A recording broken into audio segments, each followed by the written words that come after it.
আল্লাহর বান্দারা, পর্দা আলে মা বোনেরা, আল্লাহ পর্যন্ত বন্দাবান্দি তার নিজের ক্ষমতায় পৌঁছা এটা কোনোদিন সম্ভব না। কিন্তু আল্লাহু ইউদাইফু লিমান ইয়াশা, আমার মালিক যার উপরে দয়া মায়া নজর আইসা যায় ওই বন্দাবান্দির জন্য মুহূর্তে সব পায়। এই জন্য আমার বাজানদেরকে বলবো, পর্দা আলে মা বোনদেরকে বলবো, আমার মালিক তো শুধু তোমার আমার বাহ্যিক আমলের দিকে তাকাইয়া থাকে না, আমার মালিক তোমার অন্তরের দিকে তাকাইয়া থাকে, কলবের দিকে তাকাইয়া থাকে যে বন্দাবান্দির দিলের অবস্থা কি। আর সবসময় মালিকের কাছে দোয়া করা যে মালিক আপনি যদি দয়াময় করে আপনার কুদরতি কোলেটাই না জাগা না দেন, আমাদের কোনো উপায় নাই। এইভাবে বন্দা যখন সারান্ডার হইয়া মাওলার কাছে সুপর্দ করে ওই বন্দাবান্দির জন্য আমার মালিক যথেষ্ট হইয়া যায়। বাজার আমাদেরকে মালিক বানাইলেন তার ইবাদতের জন্য, অন্যান্য মাখলুকাতগুলো মালিক বানাইলেন তার আমাদের জন্য। আমার মালিক তাকাইয়া তাকাইয়া দেখে, বন্দাবান্দি আমি তোদেরকে বানাইলাম আমার ইবাদতের জন্য, অন্যান্য মাখলুকাত বানাইলাম তোদের জন্যে। আমি তোর বিচার চাইয়া চাইয়া দেখি, তুই গাবি গরু পালু দুধ খাওয়ার জন্যে, গাবিতে দুধ দেবে, বাচ্চা হবে, বংশ বিস্তার লাভ করবে। এখন বাচ্চাও দেয় না, দুধও দেয় না, তুই গরুটাকে শোয়াইলি, ছুরি ধার কইরা জবাই করলি, এরপর চামড়া খুইলা গোস্ত পাক করে নিজে আত্মীয় স্বজন নিয়ে খাইলি। খা বন্দাবান্দি, তোর এক কাজে লাগে না অন্য কাজে লাগাইলি, খা, তোর জন্যই আমি বানাইলাম।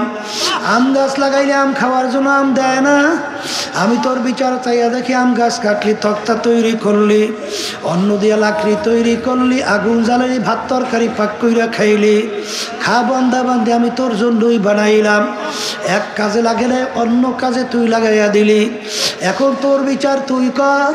তোকে আমি বানাইছিলাম আমার ইবাদতের জন্যে, আমি তোর বিচার চাইয়া চাইয়া দেখি।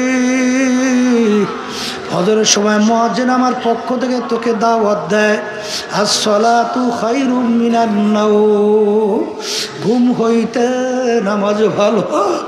আমি তাকাইয়া দেখিলাম কম্বল পাইয়া তুই নাকটাই না মুড়া দিয়া তুই ঘুমা। তুই আমার হুকুম পালনের জন্য তোকে আমি মসজিদে নামাজে পাই নাই, তোকে আমি ফজরে নামাজে পাই নাই, জোহরে তোকে আমি ডাকলাম পাই নাই, আসরে ডাকলাম পাই নাই, মাগরিবে ডাকলাম তোকে আমি পাই নাই, তোকে এশায় ডাকলাম পাই নাই, রমজানে রোজা রাখার জন্য বলছি রাখো নাই, হজ যাকাত ফরজ আদায় করতে বলছি আদায় করো নাই, সুন্নাত তরিকা অনুযায়ী চলতে বলছি চলো নাই, হারাম হালাল তমিজ কইরা খাইতে চলতে বলছি খাও নাই চলো নাই। এক কথায় তোকে আমি বানাইছিলাম আমার ইবাদতের জন্য। তোকে যখন আমার ইবাদতে পাই নাই, এখন তোকে আমি কোন কাজে লাগাবো? তোকে অন্য মানুষ জবাই কইরা খাবে, তাও তো আমি জায়েজ রাখি নাই, এখন তোর বিচার তুই কর। তোকে আমি কোন কাজে লাগাবো? আমার মালিক বলে, বান্দা বান্দি মনে রাখিস আমার একটা কাজ আছে, আমার একটা চুলা আছে, ওই চুলার নাম হলো জাহান্নাম। আল্লাহ আপনি আমাকে আমাদের সবাইকে মাফ করিয়ে দিয়ে। আমার মালিক বলেন, ওরে ওরে খবিস, ওরে নাফরমান, আল্লাহু আল্লাহ বাজান জাহান্নাম আল্লাহ রাব্বুল আলামিন বানাইয়া ফেরেশতাদেরকে বললেন জাহান্নামের আগুন তেজ করো, কারণ আমার সমস্ত নেয়ামত ভোগ করে আমার হুকুম মানে নাই। আমি ওর বিচার চাইয়া চাইয়া দেখি ওর বাড়ি আল্লাহু আকবার গাবি গরু পালে, বাচ্চাটা এক জায়গায় রাখে, গরুটাকে আর এক জায়গায় রাখে, রাস্তায় গভীরে বাচ্চাটার গলা শুকাই আম্বা আম্বা কইয়া ডাকে। আরে গরু জানে কেমন উত্তর দেয়, বাচ্চারা আমার মালিক তোমাকে আমাকে বানাইছে বান্দাবান্দির জন্যে, বান্দাবান্দি ভোরবেলা দুধ দোহাইয়া নিয়ে যাবে, পরবর্তী যে যা থাকবে খাইয়া মালিকের শুকরিয়া আদায় করবি। আমার মালিক বলে, ওরে নেমো খারাম, বাচ্চাটাকে আমি দুধ না খাওয়াইয়া তোকে আমি খাওয়াইলাম, কারণ তোর জন্যই আমি বানাইছি। এ বান্দাবান্দি, তোর বাড়িতে মেহমান আসছে, মুরগি গোশত খাওয়ারও লাগবে।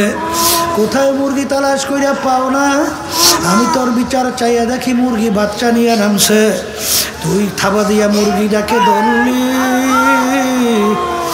বাচ্চা মা হারা বাচ্চাগুলো চেউ চেউ কইরা কান্দে, মা হারা বাচ্চাগুলো চেউ চেউ কইরা কান্দে। আরে তুই তো মুরগিটাকে ধইরা ছুরির ভিতরে দিয়া জবাই দিয়া তারপর তুই গোশত পাক করে মেহমান নিয়ে খাইলি। খা বান্দা বান্দি, আমি তোর জন্যই বানাইলাম। আখারে আরে ফেরেশতারা, এই আগুনে হবে না, আগুন আরো তেজ করো। 1000 বছর পর্যন্ত আগুন তেজ করতে করতে হাত্তা মাররাত, আগুন একেবারে লাল হইয়া গেল, লাল লাল টক টক করে লাল হইয়া গেল। আমার মালিক বলে আগুনে হবে না, আগুন আরো তেজ করো। আমি ওর বিচার চাইয়া চাইয়া দেখি এই আগুনে হবে না, ওর জন্য আগুন আরো তেজ করো। আবার 1000 বছর পর আগুন তেজ করতে করতে আগুন আকারে সাদা দবদবে হয়ে গেল। এই আগুনে হবে না, আরো তেজ করো। 1000 বছর পর্যন্ত আগুন তেজ করতে করতে হাত্তা সোয়াদ্দাত, আগুন একেবারে কালো অন্ধকার হয়ে গেল। জাহান্নামের আগুন এখন এরকম কালো অন্ধকার অবস্থায় আছে। এখন এই আগুন কেমন তেজের আগুন! আমার মালিক কোরআনুল কারীমের ভিতরে বলেন, নারুল্লাহিল মুকাদাতুল্লাতী তাত্তালিউ আলাল আফইদা। জাহান্নামের আগুন এমন তেজের হবে, শরীরের যে কোনো জায়গায় লাগার সঙ্গে সঙ্গে ওই আগুন কলিজা পর্যন্ত পৌঁছে যাবে। আল্লাহ আপনি আমাকে আমাদের সবাইকে মাফ করিয়া দিয়ে, এই জন্য আমার ভাষণদেরকে বলবো, পর্দারে মা বোনদেরকে বলবো, আবার এই পাশের মাইকে শব্দ আবার কমাস, আল্লাহ আল্লাহ। ভাষণদেরকে বলবো, নারুল্লাহিল মুকাদাতুল্লাতী তাত্তালিউ আলাল আফইদা। জাহান্নামের আগুন এমন তেজের হবে, শরীরে যে কোনো জায়গা লাগার সঙ্গে সঙ্গে কলিজা পর্যন্ত পৌঁছবে। আল্লাহ আপনি আমাকে আমাদের সবাইকে মাফ করে দিয়ে, হে বড় লোক আমার বাবারা, হে ধনী আমার বাবারা, হে আরাম প্রিয় আমার বাবারা, হে সম্পদের মালিক আমার বাবারা, ভালো কইরা বুঝাও আমার মালিক দুনিয়ার মধ্যে তুলাগুলো কেন বানাইলো? তুলা তো কোনো মানুষকেও খাইতে দেয় না, গরু ছাগলকেও খাইতে দেয় না। তুলাগুলো মালিক কেন বানাইলো? আমার মালিক বড় শখ কইরা বন্দাবান্দি বানাইছে। আরে বন্দাবান্দি আমার বড় আউসের বন্দা। তোরা যখন ঘুমাইয়া মাথা ভাঙ্গা জমিনে পড়বে, আমার দেখা কুদরতি পরাণে সহ্য হয় না। আমি গাছের ভিতরে তুলা দিলাম, পারবি বালিশ বানাবি, ল্যাব বানাবি, তোষক বানাবি, তুই তোষকে ঘুমাবি। ল্যাব তুই গায়ের ভিতরে ঠান্ডা দিয়া, বালিশ মাথার নিচে দিয়া তুই যখন ঘুমাবি, আমি দেখব আমার কুদরতি কলিজারা ঠান্ডা হয়ে যাবে। আমি তোর বিচার চাইয়া দেখি, সেই ল্যাব কম্বল মোড়া দিয়া ঘুমাও, তোকে আমি নামাজে পাই না। কিন্তু বন্দাবান্দি মনে রাখি, তোদের জন্য আমি জাহান্নামের মধ্যে ল্যাব তোষকের ব্যবস্থা করছি।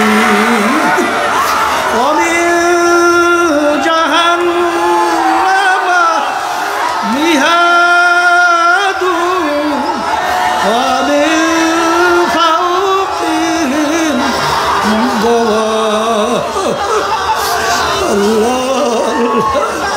জাহান্নামের ভিতরে আমি ল্যাব তোষকের ব্যবস্থা রাখছি। আমি ফেরেশতাদেরকে বলবো, ফেরেশতারা জাহান্নামীদেরকে, নাফরমানদেরকে জাহান্নামের তোষকে শোয়াইয়া দাও। এরপর ওদের গায়ের ভিতরে জাহান্নামের ল্যাপটা উঠাইয়া দাও। এরপর ল্যাপ তোষকের চতুর্পাশ দিয়ে আটকাইয়া দাও। এরপর ল্যাপ তোষকের চতুর্দিকটা জাহান্নামের আগুন ধরাইয়া দাও। আল্লাহু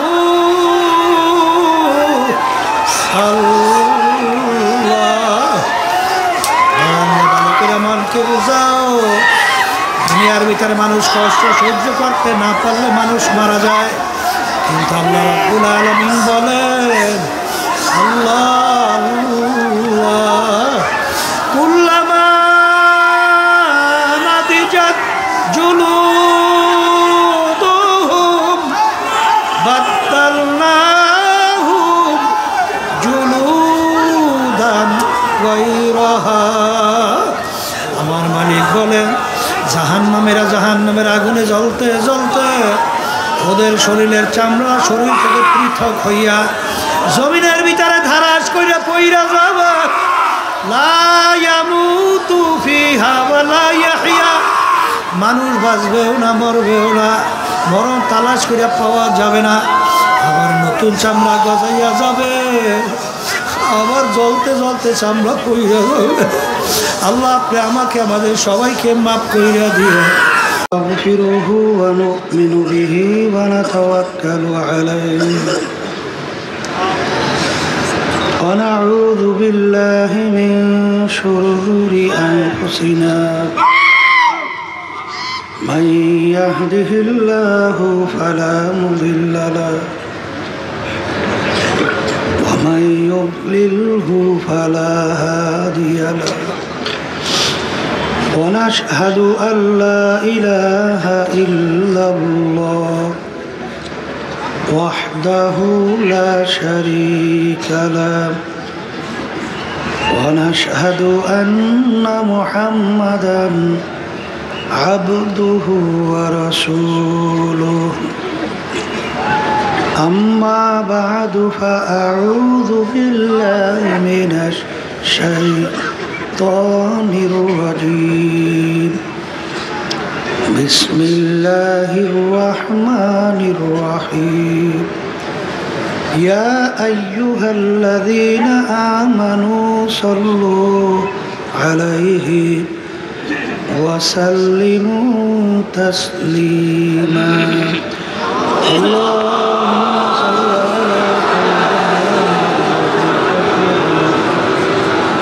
أعوذ بالله من الشيطان الرجيم بسم الله الرحمن الرحيم وما خلقت الجن والإنس إلا ليعبدون صدق الله العلي العظيم আল্লাহ পাক রব্বুল আলামিন দরবারে লাখ কোটি শুকরিয়া আদায় করতেছি মহান রব্বুল আলামিন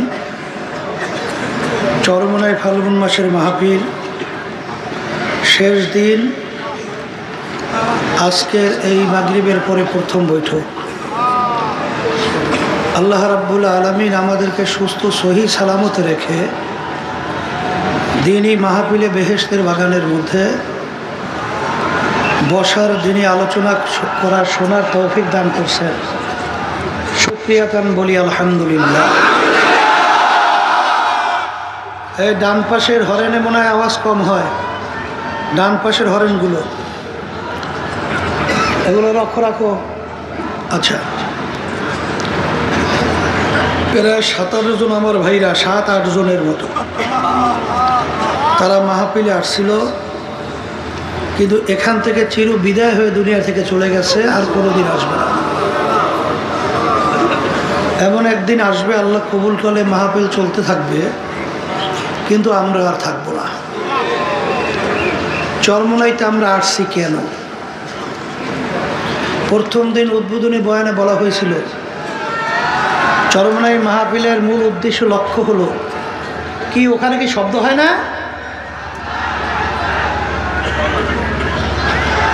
ডান পাশের মাইকে ওখানে যে কারে টুইনে রাখে আমার বুঝে আসে না কিছু কত সুন্দর শব্দগুলো ছিল ওই ঘুরাইয়া ঘুরাইয়া তারপরে এই ধরনের আচরণ করিয়ে ফেলে বারবার কিসের জন্য আল্লাহ ভালো করতে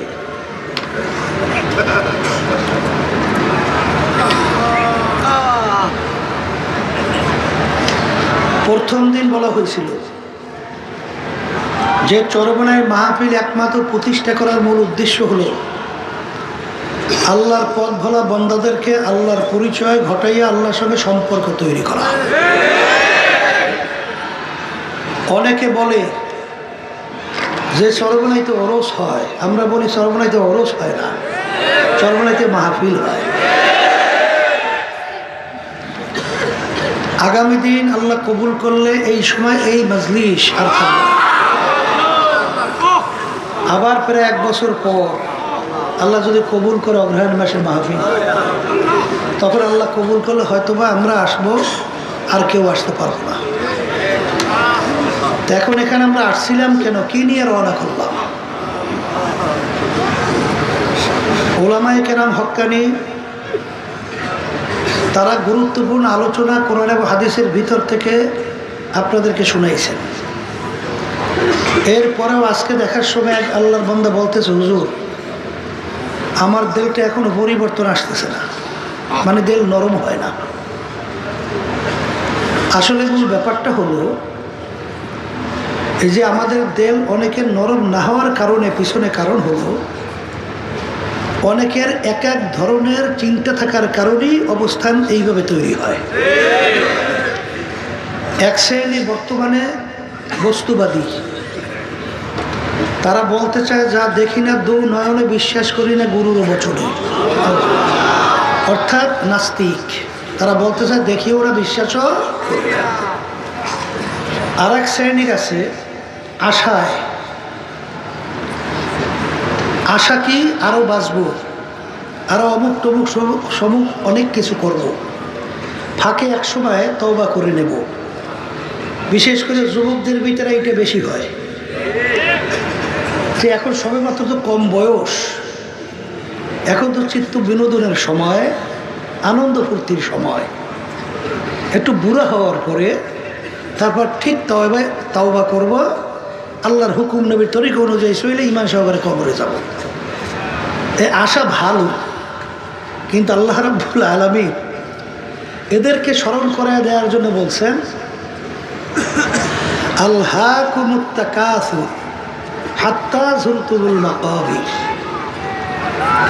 আরো বাঁচবো, আরো অমুক টমুক সমুক অনেক কিছু করব, কিন্তু দেখা যাবে তার আশা আশাই থাকবে, কিন্তু বাস্তবায়ন আর হবে না।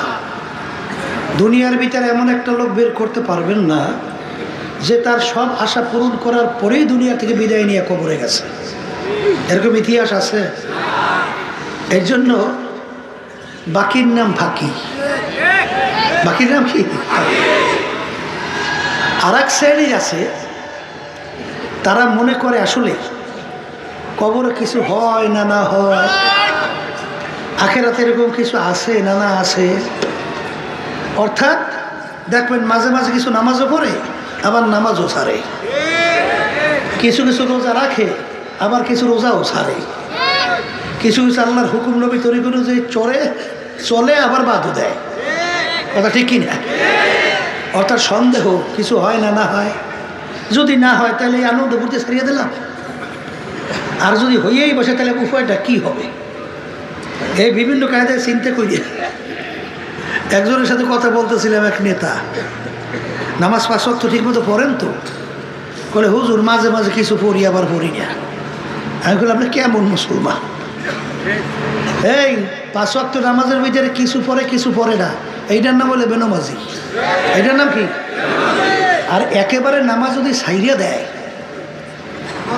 আল্লাহ রসুল সাল্লাল্লাহু আলাইহি ওয়াসাল্লাম বলেন মুসলমান এবং কাফেরের ভিতরে পার্থক্য হলো নামাজ। মুসলমান নামাজ পড়ে, কাফের নামাজ পড়ি। কথা ঠিক কিনা? তাইলে কিছু পড়ে কিছু পড়ে না, এটা কি বেনামাজ? আর এক ওয়াক্ত নামাজ একেবারে ইচ্ছা কইরা ছাড়লে কত জাহান্নাম, তাকে তো কোথায় হিসাব করার হাদিস অনুযায়ী নাই।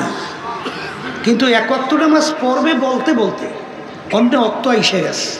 কেউ যদি ইচ্ছা করে কাজা করে, নামাজ পড়ছে কি কইরা কাজা, এই অপরাধের জন্য কোরআন এবং হাদিস অনুযায়ী দুনিয়া এবং আখিরাতের সময় হিসাব করার পরে দেখা গেছে 2,88,00,000 বছর জাহান্নামের আগুনের ভিতরে জ্বলতে হবে।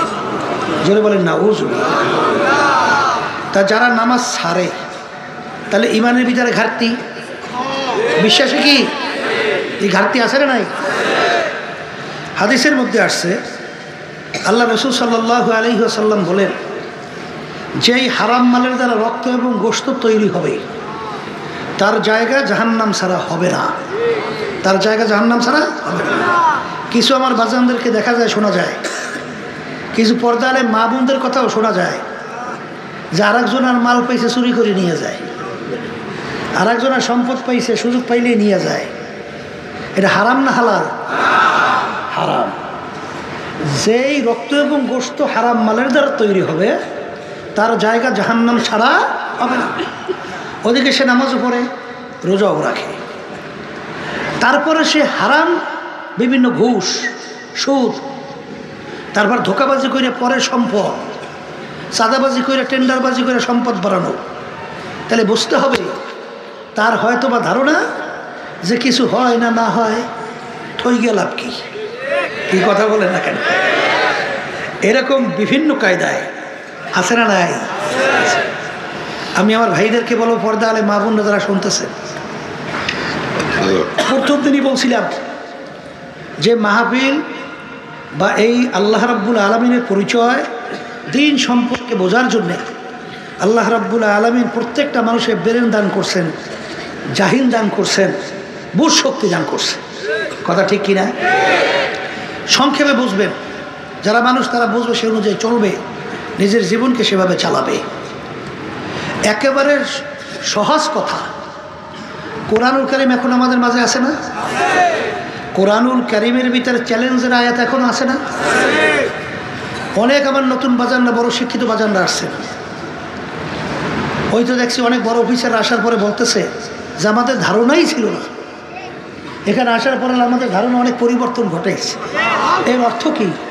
বড় অফিসার হয়েছে ঠিক, কিন্তু আসলে দিন সম্পর্কে বোঝার চিন্তা চেষ্টা করে নাই, না করার কারণে দিন সম্পর্কে বুঝেও নাই। তাই কোরআনুল কারীম নাযিল হইল আল্লাহর হাবিব সাল্লাল্লাহু আলাইহি ওয়াসাল্লামের উপরে। সাধারণ জ্ঞান আপনার কি বলে দেখেন, আল্লাহর হাবিব মায়ের পেটে থাকা অবস্থায় তার আব্বাকে দুনিয়া থেকে আল্লাহ নিয়ে গেছিল। দুনিয়াতে আসার পরে বছর 6 বয়স আল্লাহ তার আম্মাকেও নিয়ে গেল। দুনিয়ার কোনো শিক্ষায় আল্লাহ শিক্ষিত হওয়া থেকে তাকে সুযোগ দেয় নাই। দুনিয়ার দিক থেকে উম্মি। আল্লাহ রাসূল সাল্লাল্লাহু আলাইহি ওয়াসাল্লাম তার নিজের দস্তখত করতে জানতেন না, সাইনও করতে জানতেন না। আল্লাহর হাবিবের আঙ্গুল মুবারকের ভিতরে আংটি মুবারক দিয়ে সিল মারত, ওইটাই তার পক্ষ থেকে প্রমাণ। আল্লাহ নবী সাল্লাল্লাহু আলাইহি ওয়াসাল্লাম জন্মগ্রহণ করেন মরুভূমি মক্কায়। কোরআনুল কারীম নাযিল হল আরবি ভাষায়। আরবের কাফেররা ছিল আরবি ভাষী, তারা কোরআনুল কারীম বুঝতো, বোঝার পরেও কিন্তু তারা ভুল বের করতে পারছিল পারে নাই। এই 1500 বছরের মধ্যে বহু ইসলামের শত্রু, বহু দার্শনিক বৈজ্ঞানিক দুনিয়ার থেকে বিদায় হয়ে গেছে, বর্তমানে আছে। এখনও কোরআনুল কারীমের চ্যালেঞ্জের আয়াত নাই। তারা কি ভুল বের করতে পারছে? বরঞ্চ আমরা কি দেখি, যারাই কোরআনুল কারীম নিয়ে রিসার্চ করে তারাই কিন্তু কালিমা পড়ে মুসলমান হয়। কি বাস্তব না অবাস্তব? তাইলে এখনও কোরআনুল কারীম আমাদের মাঝে চ্যালেঞ্জ হিসাবে আছে। আমার আব্বাজান প্রায় বলতেন যে হে কাফেরেরা, হে নাস্তিকের দলেরা, হে বেঈমানের দলেরা, হে জালেমেরা, তোমাদের সঙ্গে আমাদের কোনো ঝগড়াও নাই, মারামারিও নাই, কাটাকাটিও নেই। কোরআনুল কারীম এখন আমাদের মাঝে আছে, তোমরা সবাই একত্রিত হও, পারলে কোরআনুল কারীমে একটা ভুল বের করে দেখাও। যদি দেখাতে পারো, তাহলে আব্বাজান বলতেন তাহলে তো আমাদের আর কোনো কথা তোমাদের কাছে সমাজে চলবেই না। কথা ঠিকই না? কিন্তু আজ পর্যন্ত কোরআনুল কারীমে কেউ ভুল বের করতে পারছে? পারবে কোনো দিন? তাই যদি নাই পারে তাহলে কোরআনুল কারীম সত্য। কথা ঠিক না? কোরআনুল কারীম সত্য, এটা আপনারা আমার ব্রেনে জেহেনে বলতেছে। তাই সত্য যদি হয়, আল্লাহ রাব্বুল আলামিন কোরআনুল কারীমের ভিতরে যা যা বলছেন তাও তো সত্য না? কোনো এর ভিতরে সন্দেহ কিছু আছে? আছে? তাহলে কোরআনুল কারীম নতুনভাবে আর কি নাজিল হবে?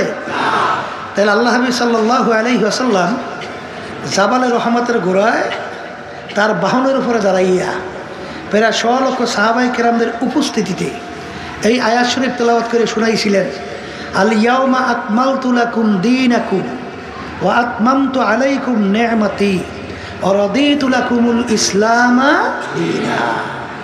আজকের এই দিন ইসলাম বা দিন পরিপূর্ণ হয়ে গেল। সবাই বলেন সুবহান। তাহলে দিন কি?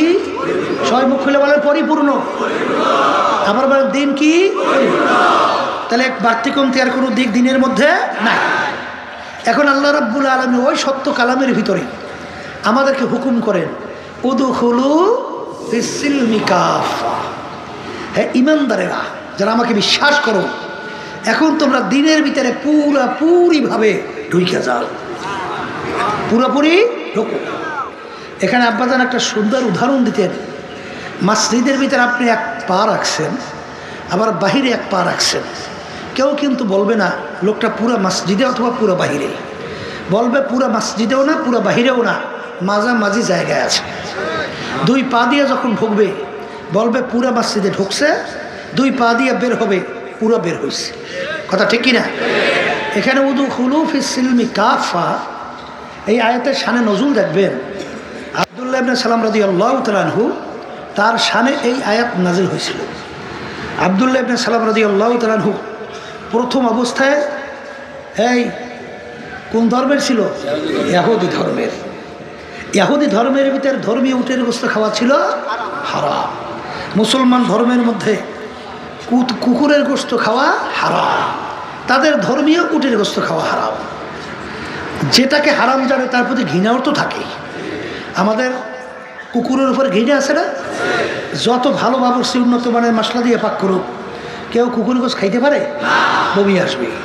তা ঠিক আব্দুল্লাহ ইবনে সালাম রাদিয়াল্লাহু তাআলা আনহু যখন পরবর্তীতে মুসলমান হয়ে গেল, এখন হালাল তো জানছে কিন্তু ঘৃণা তো যায় নাই।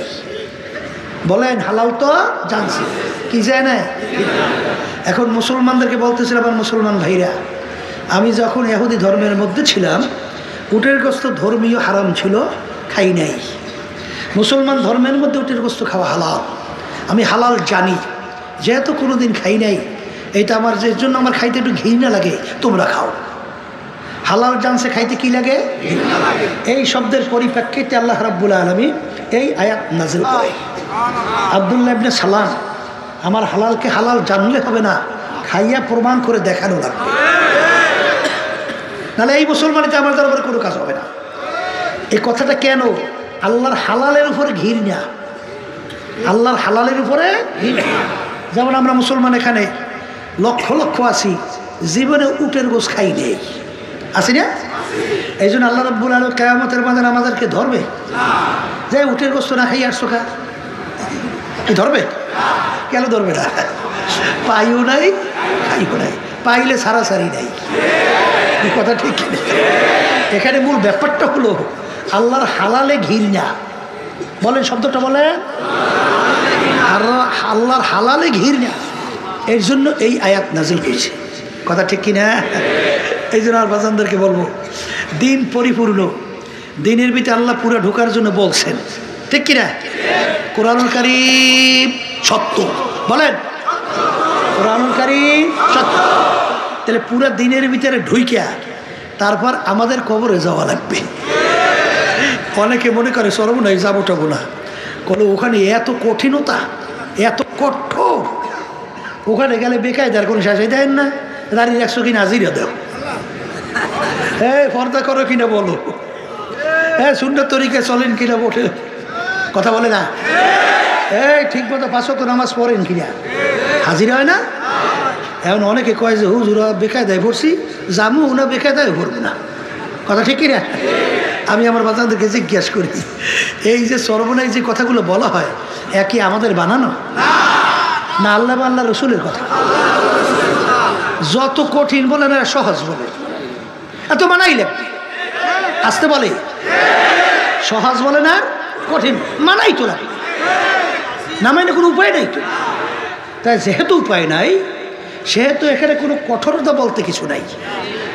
এখানে পুরো দিন সম্পর্কে আল্লাহর কুতুব আব্বাজান রহমাতুল্লাহি আলাইহি তিনি বুঝাবার জন্যে চেষ্টা করতেন আপ্রাণ। এই জন্য আব্বাজান বলতেন যে আল্লাহর কাছে দোয়া করেন, আমি দিন সম্পর্কে আল্লাহ আমাকে তৌফিক যেভাবে দেছে আপনাদেরকে বুঝাবার জন্য চেষ্টা করি, বাকি আল্লাহর ইচ্ছা। এই কথা ঠিক কিনা?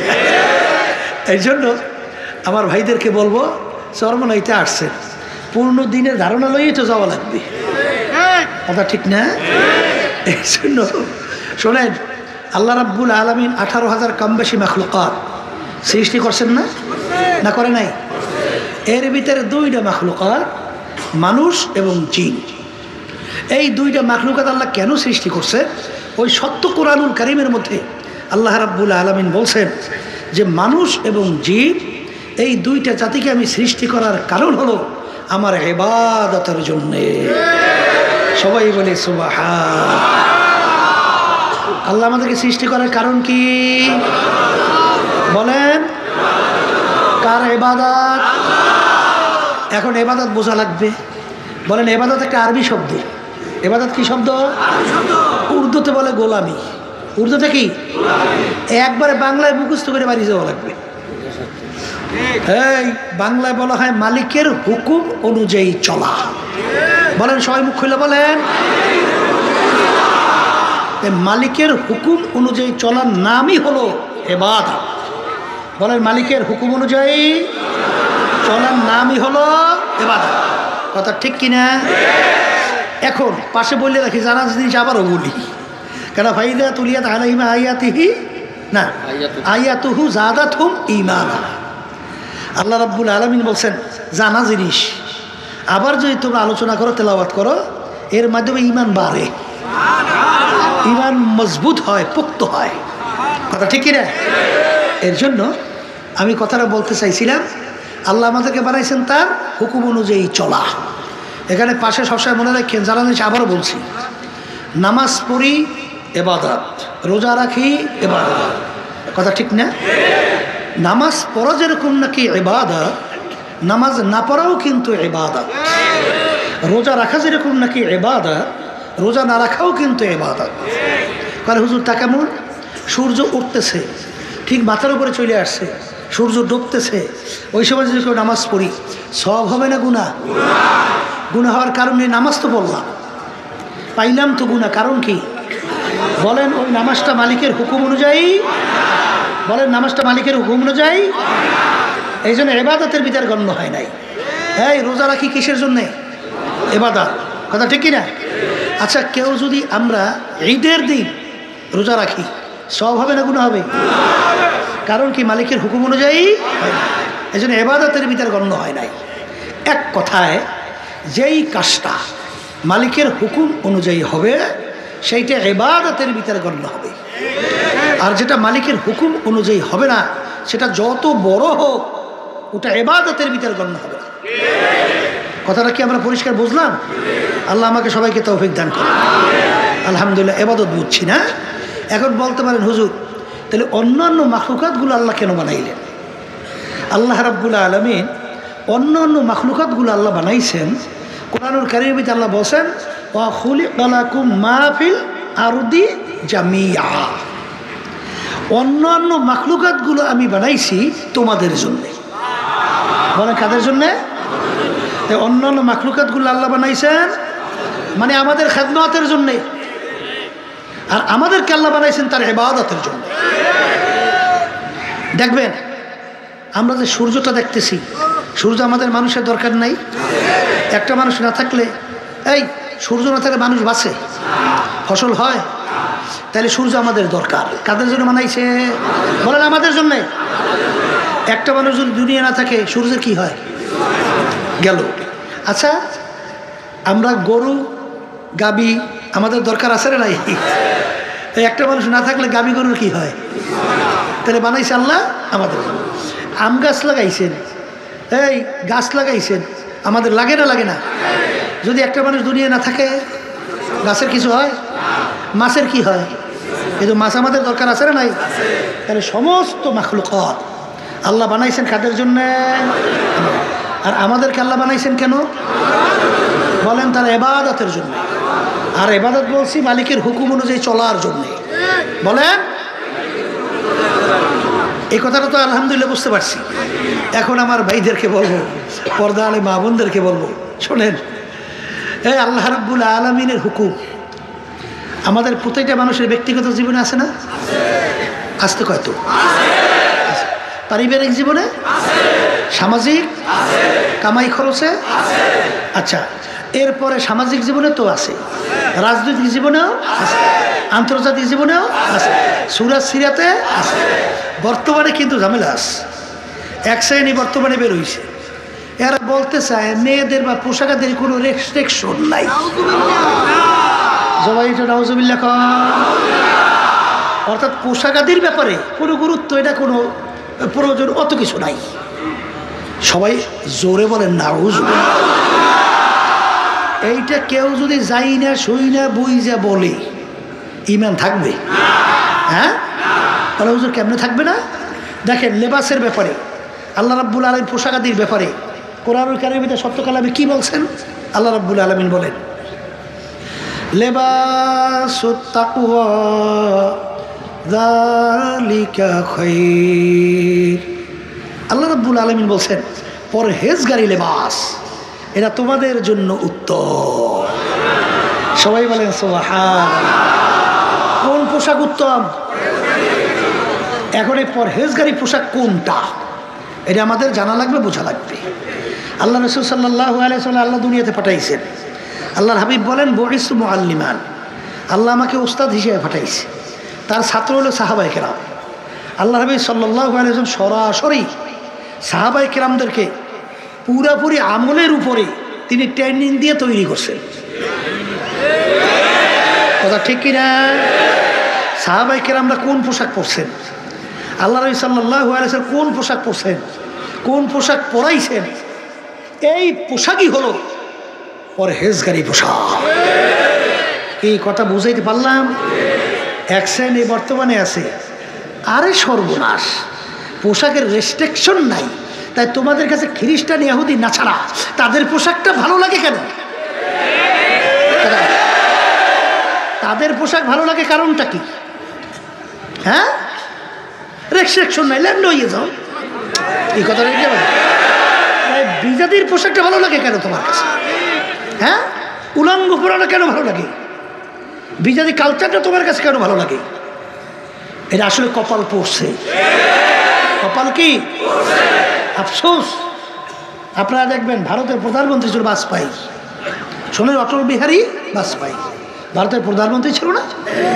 বাংলাদেশে আসছিল রাষ্ট্রীয় মেহমান হিসেবে। জানা আছে কি পরি আসছিল? ধুতি।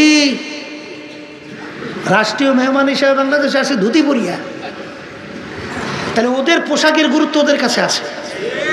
আর আজকে মুসলমান সন্তান, মুসলমানদের কাছে, মুসলমানদের আল্লাহ আল্লাহ রসুলের নির্দিষ্ট সেই পোশাকের গুরুত্ব নাই। পোশাকের গুরুত্ব হয়েছে তাদের কাছে বিজাতিদের, খ্রিস্টানদের, ইহুদিদের এবং অন্য অন্য বিজাতিদের। কথা ঠিক না? তো এখানে আল্লাহর কোন হুকুম নাই? আছে না নাই? শোনেন, এর ভিতরে যে আল্লাহ কি মজা রাখছে। আর আপনি গুনার থেকে ফিরবেন, দেল নরম হয় না। বলতেছেন দেল নরম তো কঠিন জিনিস, হইতে হইলে লাইনে চলা লাগে না? লাইনে চলবেন কেমনে?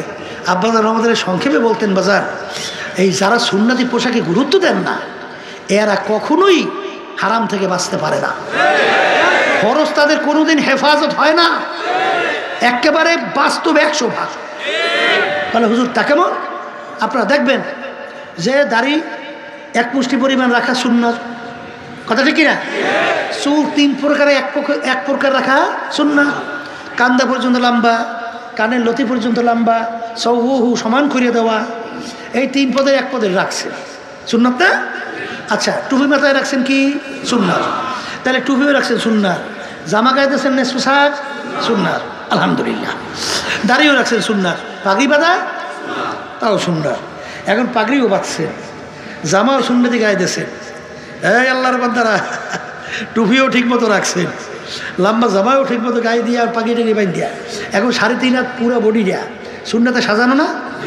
আচ্ছা, এই সুরাতের মধ্যে পাগড়ি টাগি বাইন দিয়া, লম্বা জামা গায়ে দিয়া, দাড়ি সুন্নতি রাইখা সিনেমা হলের ভিতরে ঢুকে সিনেমা দেখতে পারবেন কেনা কেনা? পারবেন? যদি কেউ এই অবস্থায় সিনেমা হলে ঢোকে, তাহলে সিনেমা দেখেন একদল আছে না, এরা বলবেন এই বেটা তুই দি হুজুর মানুষ, এই তুই সিনেমা আইসু বাইরা, কি কথা ঠিক কিনা? এই সুরাতে কোনো যে কোনো একটা মেয়ের সঙ্গে ডলালিল হাসাহাসি ধাক্কাধাক্কি করতে পারে? বলবেন এই তুই তো হুজুর মানুষ, কি কাজটা করতেছ? কথা বলেন। আচ্ছা বলেন তো, আচ্ছা মেয়েদের সঙ্গে আড্ডা মারতে মন চায় না সবাই? আসতে বলে তো, ও ফেরেশতা হয়ে গেছে তো সব, মাশাআল্লাহ, তো ভালো, আলহামদুলিল্লাহ, খারাপ তো কিছু না, ভালোই তো। হ্যাঁ, আবার মেয়েরা ছেলেদের সঙ্গে আড্ডা মারতে মজা লাগে না? এই মজার কোনো শেষ আছে? কিন্তু সুন্নাতের বরকতে আল্লাহ রাব্বুল আলামিন হারাম থেকে বাঁচাইয়া রাখে, মন চাইলেও পারা যায় না। কথা ঠিক কিনা? এই জন্য আবার আব্বাজান বলতেন সুন্নাতের ফরজের বেড়া। কিসের বেড়া?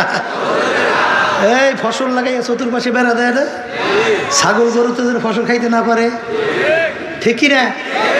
তাহলে এই ফরজকে হেফাজতের জন্য সুন্নাত হইল বেড়ার মতো। আপনি সুন্নাত ছাড়ছেন তো বেড়া ভাঙছে, ওখান থেকে ঢুইকে ফসল শেষ। তাইলে অনেকে আধুনিকতা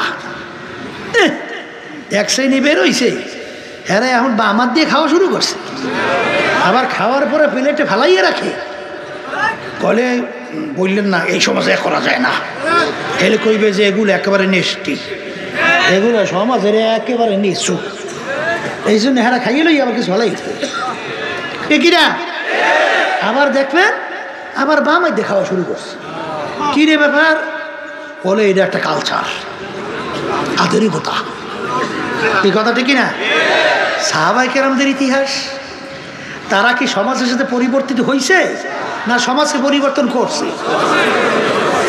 বলেন, মুখ খুললে বলতে।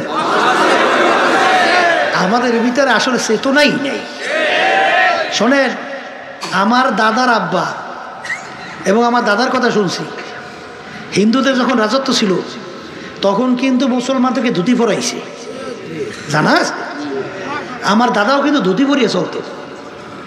এবং আমার দাদার আব্বা, তার দলিলের ভিতরে এখনও লেখা পরিষ্কার, শ্রী সৈয়দ আমজাদ হোসাইন, শ্রী লাগাইয়ে দিয়েছে। কি বলছেন? আর মুসলমানরা আজকে ওই শুনছি আমাদের এখানে এই যে রাস্তার পাশে হাজী সাহেবের দোকান ছিল, বুঝছেন, এক হিন্দু ও বাচ্চা, ওদের ভাষা, ওরা ধর্মে ওরা তো গুরুত্ব দিবি, এটা স্বাভাবিক। আজকে বলতেছে হাজী সাহেব লবণ দেন, কি কিনতে আইছে? এখন বলতে আছে হাজী সাহেব কইতে আছে তুই যদি নুন না কও তাহলে তোর কাছে বিক্রি করবো না। এখন একটা হাঁস দিয়া চুপ করে বসে রয়েছে। আবার কতক্ষণ পর বলে হাজী সাহেব লবণ দেন, কলে তুই নুন না কো পর্যন্ত লবণ নুন বিক্রি করবই না।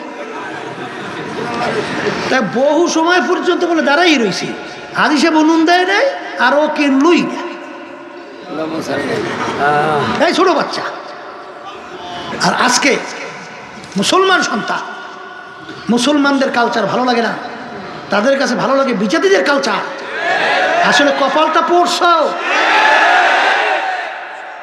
মান তাশাব্বাহা বিকওমিন ফাহুয়া মিনহুম। হাদিসের মধ্যে রাসূল সাল্লাল্লাহু আলাইহি ওয়াসাল্লাম বলছেন, দুনিয়ার ভিতরে যেটা তোমার ভালো লাগবে, যেই পোশাক আদি, যাদের সাথে সম্পর্ক, কালচার, কিয়ামতের ময়দানে তাদের সঙ্গে হাসর হবে। অত সহজ মনে করিয়েন না। এখন হারাম থেকে বাঁচা লাগবে, আসতে বলে হারাম থেকে বাঁচতে হইলে তো সুন্নতি পোশাক লাগবে। অনেকে কিন্তু বলতেছে হুজুর হুজুর ফরজ ওয়াজিব পালন করলেই তো হয়, বর্তমানে ফতুয়ার অভাব নাই, একদল বাইরে সে ফরজ ওয়াজিব মানলেই তো হয়, অজাইয়ে দেবে ফরজও নাই ওয়াজিবও নাই। ও আমরা খবর নিয়ে দেখছি নাই, আসলে কিচ্ছু নাই, ওসব ধোঁকাবাজি, কথা বলছেন নাই? আসলে আমলকে উঠাই দেওয়ার জন্য বিভিন্ন ষড়যন্ত্র, ঠিক না? এই সুন্নতি আমল করা লাগে না? এই হুকুমটা কার? আল্লাহর হুকুম না? কোরআন কারিমে আল্লাহ কি বলেন?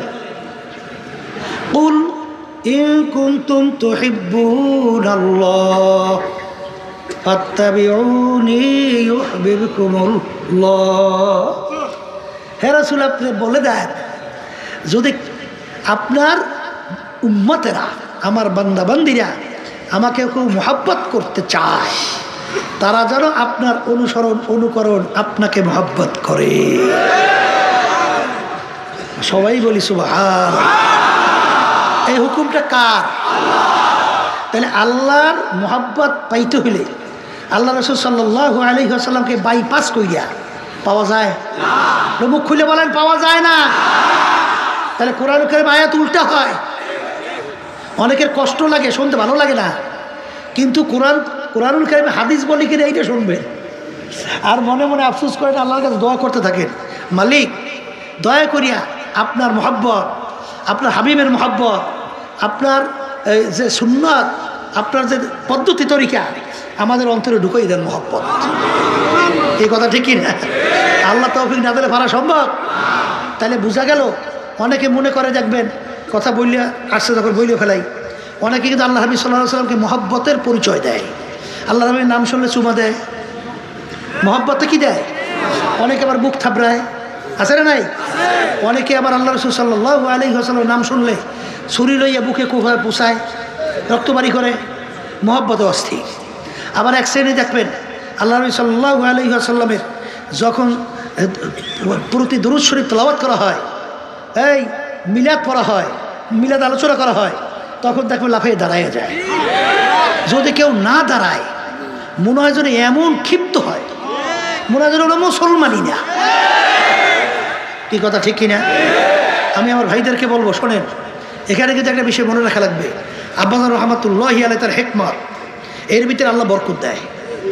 পরিষ্কার দেখছি আমাদের এই তরিকার মুরব্বী হাজী ইমদাদুল্লাহ মহাজের বক্কি রহমতুল্লাহি আলাইহি, আর তার শাগরেদ আছিলেন কেরা, রশিদ আহমদ গাঙ্গী রহমতুল্লাহি আলাইহি, হাকিমুল উদ্দিন আশরাফী থানভী রহমতুল্লাহি আলাইহি, তার শাগরেদ না।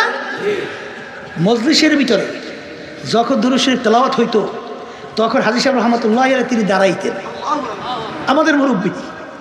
আর ওই মজলিসের মধ্যে সেখানে গাঙ্গী রহমতুল্লাহি আলাইহি, আশরাফ আলী হাকিমুল উম্মত থানভী রহমতুল্লাহি আলাইহি তারা বসা থাকতেন, তারা দাঁড়াইতো না। হুজুর বলতেন, বাজার তোমরা যে অবস্থায় আছো তোমরা ঠিক আছো, আবার আমি যে হালাতের মধ্যে আছি আমি ঠিক আছি। কথা ঠিক না? ঠিক। বাস, এটা কোনো ফরজও না, ওয়াজিবও না, সুন্নাতও না। কথা ঠিক কিনা? হ্যাঁ, কেউ যদি এটাকে ফরজ, ওয়াজিব, সুন্নাত মনে না কইরা এমনি তার হইছে, এইটা নিয়ে কেউ ঝগড়া করবেন না। ওই বিভিন্ন জায়গায় যাই, ওহাবি সুন্নি এমন কায়দা করছে, সুন্নিরে উঠতেই সর্বপ্রথম যত গাইলা আছে, হ্যাঁ মানে শুনছি তো, মানে ওর স্যার কথা খারাপ আর নাই। আবার হেরা সুন্নিরে উঠিয়া হ্যাঁ 14 গোষ্ঠী বারবার পাড়ায় আর বাড়ি করে, মানে জাহান্নামে পাড়ায় আর। কথা ঠিক কিনা? মানে এক গ্রুপ আর এক গ্রুপের ধারেই যায়। আব্বাজান রহমতুল্লাহি আলাইহির কৌশলটা ছিল কি? ইসহাক সাহেব রহমতের দাদাদের কৌশলটা ছিল কি? তিনি দিনের উপরে স্বাভাবিক আলোচনা করিয়ে যাইতেন। আলহামদুলিল্লাহ এখন দেখা যায় ওই ওহাবি আর সুন্নি কোনো পার্থক্য তো নাই। কোরআনুল কারীম কি ওহাবির ভিন্ন আর সুন্নির ভিন্ন? আসতে কয় কোনো ভিন্ন টোনের কিছু আছে? তাহলে তো ভিন্ন না থাকে, সেখানে শরীয়তের মধ্যে যেটা যে অবস্থায় রাখছে আল্লাহ রাব্বুল আলামিন, ওটাকে ওই অবস্থায় রাখা, আল্লাহ রাসূল সাল্লাল্লাহু আলাইহি ওয়াসাল্লাম ওইটা ওই অবস্থায় রাখা। এক কথায় ফরজকে বলেন ফরজের জায়গায়, বলেন ফরজকে, বলেন ওয়াজিবকে ওয়াজিবের জায়গায়, সুন্নাতকে সুন্নাতের জায়গায়, হারামকে হারামের জায়গায়, এই মাকরু তাহরিমাকে মাকরু তাহরিমের জায়গায়, মাকরু তানজিকে মাকরু তানজির জায়গায়। যদি কেউ সুন্নাতকে ফরজের গুরুত্ব দেন আর ফরজ নিয়ে যান সুন্নাতের গুরুত্বে, গুলু ফিদ্দিন, এটা কি বলেন? দিনের ভিতরে বাড়াবাড়ি, এটা সম্পূর্ণ হারাম। সম্পূর্ণ কি? শরীয়ত যেটাকে যেভাবে রাখছে ওইভাবে রাখার নামই হলো দিন। কথা ঠিক? তাহলে এখন যারা নাকি বিশেষ করে এই নামাজ দুরূদ শরীফের ভিতরে না দাঁড়াইলে মনে হয় যেন মুসলমানই না, এটা গুলুফের দিন হয়ে যাবে। কথা ঠিক কিনা? আমি আমার ভাইদেরকে বলবো, শোনেন, এমনি যদি কেউ দাঁড়ায় ওনে ফিতনা করবেন না, কারণ আল ফিতনা তো আসাধ্য মিনাল কতল, ফিতনা কিন্তু কতলের চেয়েও মারাত্মক। উম্মতদের ভিতরে ডিভাইডের তৈরি করা, খুব লক্ষ্য রাখবেন। এই জন্য আল্লাহ রাব্বুল আলামিন আমাদেরকে শিক্ষা দিয়েছেন উদউ ইলা সাবিলি রাব্বিকা বিল হিকমাতি ওয়াল মাউইজাতিল হাসানা। কথা ঠিক কিনা? এই বিষয়গুলো লক্ষ্য রাখতে হবে। আমার আব্বাজান রহমতুল্লাহি আলাই তিনি যখন আলোচনা করতেন দেখতাম আব্বাজান বলতেন, হে বিএনপির বাবারা, হে আওয়ামী লীগের বাবারা, হে জাতীয় পার্টির বাবারা, হে কমিউনিস্টের বাবারা, শব্দটা কি মনে আছে? কি মনে আছে? বাবারা, তোমরা যে পথে চলতেছ, তোমরা যেটা করতেছ, বাবা এটা কোরআন হাদিসের রাস্তা না। বাবা তোমরা আমাদের উপরে কেউ রাগ করিও না, বাবা বোঝার চেষ্টা করো। আর উঠতেই যদি বোঝেন না কি কথা, হে খবিসের দলেরা, হে বদমাইশের দলেরা, হে শয়তানের দলেরা, তোমার কথা শুনবে তো দূরের কথা, ও আগে ওখান থেকে ভাগবে। তাহলে তোমার থেকে ভাগলে তুমি আর পাবা কই? দাওয়াত দেবা কারে? কি কথা ঠিক কিনা? এই জন্য দাওয়াতের কিন্তু একটা পদ্ধতি আছে, হিকমা মাওয়াজাতুল হাসানা, উত্তম সুন্দর কথার মাধ্যমে দাওয়াতের পদ্ধতি করতে হবে। কথা ঠিক না? ঠিক। এই বিষয়গুলো লক্ষ্য রাখা। যে এই কথাগুলো বলতেছিলাম, কি বলতেছিলাম না, যে এই যে যারা নাকি দাঁড় হয় এটাকে ফরজ ওয়াজিব সুন্নাত মনে না কইয়া ঝগড়া করবেন না। আর কেউ যদি মনে করে দাঁড় হতেই হবে, এখানে একটা কথা মনে রাখেন, আমার বাজানদেরকে বলবো, ইমানের পরে সর্বপ্রথম গুরুত্বপূর্ণ আমলের নাম হলো নামাজ। নামাজের ভিতরে মূলত 4টা কাজ: দাঁড়ানো, রুকু, সেজদা, বসা। কথা ঠিক কিনা? এই 4টে কাজ করে না? এই 4 কাজের ভিতরে দুরূদ শরীফ আছে না? আচ্ছা, দাঁড়ানো অবস্থায় কেউ পড়ছেন? রুকু অবস্থায় পড়ছেন? সেজদা অবস্থায় পড়ছেন? দুরূদ শরীফ পড়েন নাই? কোন সময় পড়ছেন? বসা অবস্থায়। বসা অবস্থায় আল্লাহ হাবিবের নাম আসে নাই? তখন দাঁড়াইছেন। তা যদি একেবারে দুরূদ শরীফ আল্লাহ হাবিবের নাম আসে দাঁড়াইতেই হয়, ওই সময় দাঁড়ান না কেন? যদি দাঁড়াইতেই হয় ওই সময় তো দাঁড়ানো উচিত, কিন্তু দাঁড়ান যায়? নামাজ হয়? তাহলে বুঝা গেল যে দেখেন এইটাকে ওইভাবে গুরুত্ব ওইভাবে দেওয়া, এটা কিন্তু খেয়াল রাখা। কথা ঠিক না? এই জন্য আমার ভাইদেরকে বলবো, পর্দা আলে মা বোনরা যারা শুনতেছে, কি পোশাকাদির ব্যাপারে কোনো গুরুত্ব আছে না নাই? এই জন্য কেন আছে না নাই?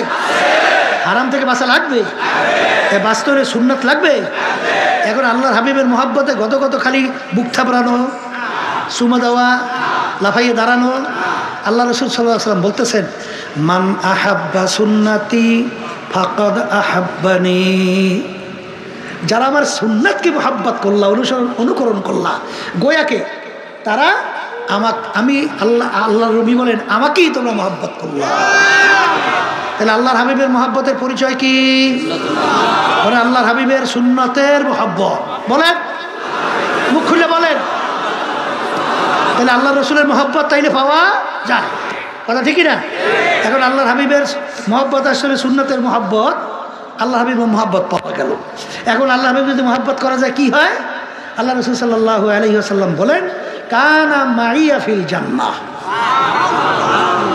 যে আমার সুন্নতের মোহাব্বতে, যে আমার অনুকরণ করবে, সে আমাকে মহব্বত করা হলো। আর মহব্বত করার অর্থই হলো সে আমার সঙ্গে একসঙ্গে বেহেশতে ঢুকবে। সুবহানাল্লাহ। তাহলে এখন সুন্নাত কি লাগে? একটু আসতে কর। লাগে লাগে লাগে না? আর শশা বলে রেখে যাবিদের সুন্নাত নাই, চ্যালেঞ্জ করে বললাম, ওদের ভিতরে ফরজ ওয়াজিব নাই, নাই, হতে পারে না, অবাস্তব। এই জন্য সুন্নাত কি লাগবে। এখন আমার ভাইদেরকে বলবো, অনেকের তো কষ্ট লাগতে আছে, হুজুর সবাই মাত্র নতুন আইসি, এই আস্তে আস্তে ফেরবো আরে। কিন্তু আমি বলি, শোনে, যারা দাড়ি কামার, এটার ভিতরে একটা মজা আছে। দাড়ি কামার মধ্যে আস্তে কয় মজা নাই, বুঝি মজা নাই? আচ্ছা, এই যারা নাকি আলফেট চুল বিভিন্ন কায়দায় কায়দায় রাখেন, এর ভিতরে একটা মজা আছে। কি আছে রে? এই যারা full pant, half shirt, full shirt, Hawaii shirt এবং আরও ফ্রান্স কাট, বিভিন্ন কায়দায় কায়দায় আছে না?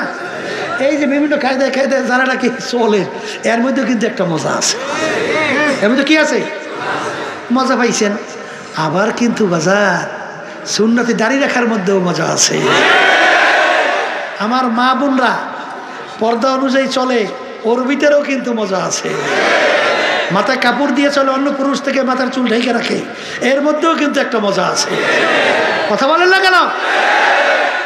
তাইলে বোঝা গেল দাড়ি রাখার মধ্যেও মজা, না রাখার মধ্যেও, লম্বা জামা গায়ে দেওয়ার মধ্যেও মজা, না দেওয়ার মধ্যেও মজা।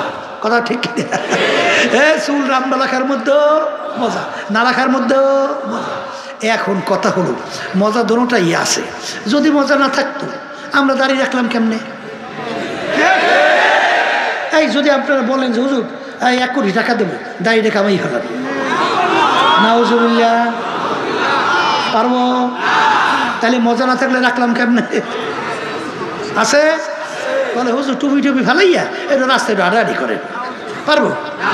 দেখেন এর মধ্যে একটা মজা আছে না নাই? আচ্ছা, এরপরে দেখে হুজুর আমি লম্বা জামার গায়ে বাদ দিয়া একটু ফুল ফ্যান পরি টরিয়া একটু রাস্তায় হাঁটে, দেখেন হাসতে আছেন, দেখেন অবস্থা, পারবো? কে পারবো না কেন? হ্যাঁ, তাহলে লম্বা জামা গায়ে দেওয়া হাঁটার মধ্যে একটা কি আছে? এক মজায় খুশি হয় আল্লাহ এবং আল্লাহর রাসূল। সবাই বলি সুবহানাল্লাহ।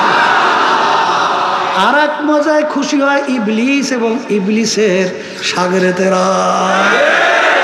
কারা কারা কারা? ইবলিস এবং ইবলিসের। এখন আমার বাজানদেরকে বলো, পর্দা আলে মা বোনদেরকে বলবো, মজা দুটোটার মধ্যেই আসে, আছে না? এখন খুশি কাকে করবেন? আল্লাহ এবং আল্লাহর রাসূলকে, না ইবলিস শয়তান, না ইবলিস শয়তান শাগরেদদেরকে? বলেন আল্লাহ এবং আল্লাহর রাসূলকে খুশি করব। হ্যাঁ, ইবলিস শয়তান এবং তার শাগরেদের বিরুদ্ধে করব। কথা ঠিক কিনা? এখন নিয়ত তো করিয়ে ফেলছেন না? নিয়ত করার পরে এখন আল্লাহর কাছে তৌফিক চাওয়া লাগে না?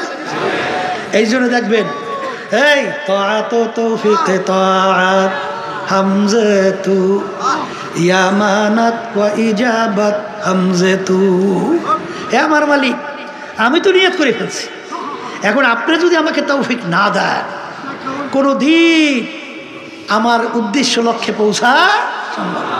এই জন্য তো আল্লাহ রইলে বলতেন সফর দাম্বা তুমা আয়েখ শের তুদানি হিসাবে কামবে শের। আমার মালিক, আমার সব কিছু আপনার উপরে সুফুর্দ করলাম, এখন দয়া করে আপনি আমার জিম্মাদার হইয়া যান। কি কথা ঠিক কিনা? এইভাবে সুফুর্দ কইয়া যদি আপনি পথ চলতে পারেন, এখন তো আমার মালিক ওয়াদা করছেন ওয়াল্লাযীনা জাহাদু ফীনা লানাহদিয়ান্নাহুম সুবুলানা ওয়া ইন্নাল্লাহা লামাআল মুহসিনিন। আল্লাহ রাব্বুল আলামিন বান্দাবান্দি তোদের এত কিসের চিন্তা? জিম্মা তো আমি নিছি। জিম্মা কেটেছে আল্লাহ। তোরা শুধুমাত্র একটু মজবুত নিয়ত কইরা রাস্তায় নাম, ব্যবস্থা আমি করবো। ব্যবস্থা কি করবে? আল্লাহ করবে। তাহলে আপনার আমি একটু যদি চেষ্টা না করি তাহলে কোনোদিন আমরা ফল ভালো আশা করা যায়? এটা কোনোদিন পাওয়া যায় না। এই জন্য চেষ্টা করতে হবে। কারণ আল্লাহ রাব্বুল আলামিন বলছেন যে তোমাদের পরীক্ষার হলে পাঠাইছি পরীক্ষা নেওয়ার জন্য, লিয়াবলুয়াকুম আইয়ুকুম আহসানু আমালা। তা পরীক্ষার হলে পরীক্ষা নেওয়ার জন্য পাঠাইছে যে কেরা আমার হুকুম অনুযায়ী ভালো কাজ করো আর কেরা বিরুদ্ধাচারণ করো। এইটা পরীক্ষার জন্য স্বাধীনতা দান করছি। কথা ঠিক কিনা? এই জন্য আমার বাজানদেরকে বলবো, এখন যারা এখানে আসছেন, যারা এখনও ঠিক নিয়াত করতে পারেন নাই যে পুরোপুরি দিনের মধ্যে চলবো, আল্লাহর হুকুম নবীর তরিকা অনুযায়ী চলবো, বিশেষ করে সেই বাজানদেরকে, সেই পর্দা আলে মা বোনদেরকে বলবো, বাকির নাম কিন্তু বাকি। আবার বলেন, বাকির নাম কিন্তু এই আশা থাকা যাবেই না।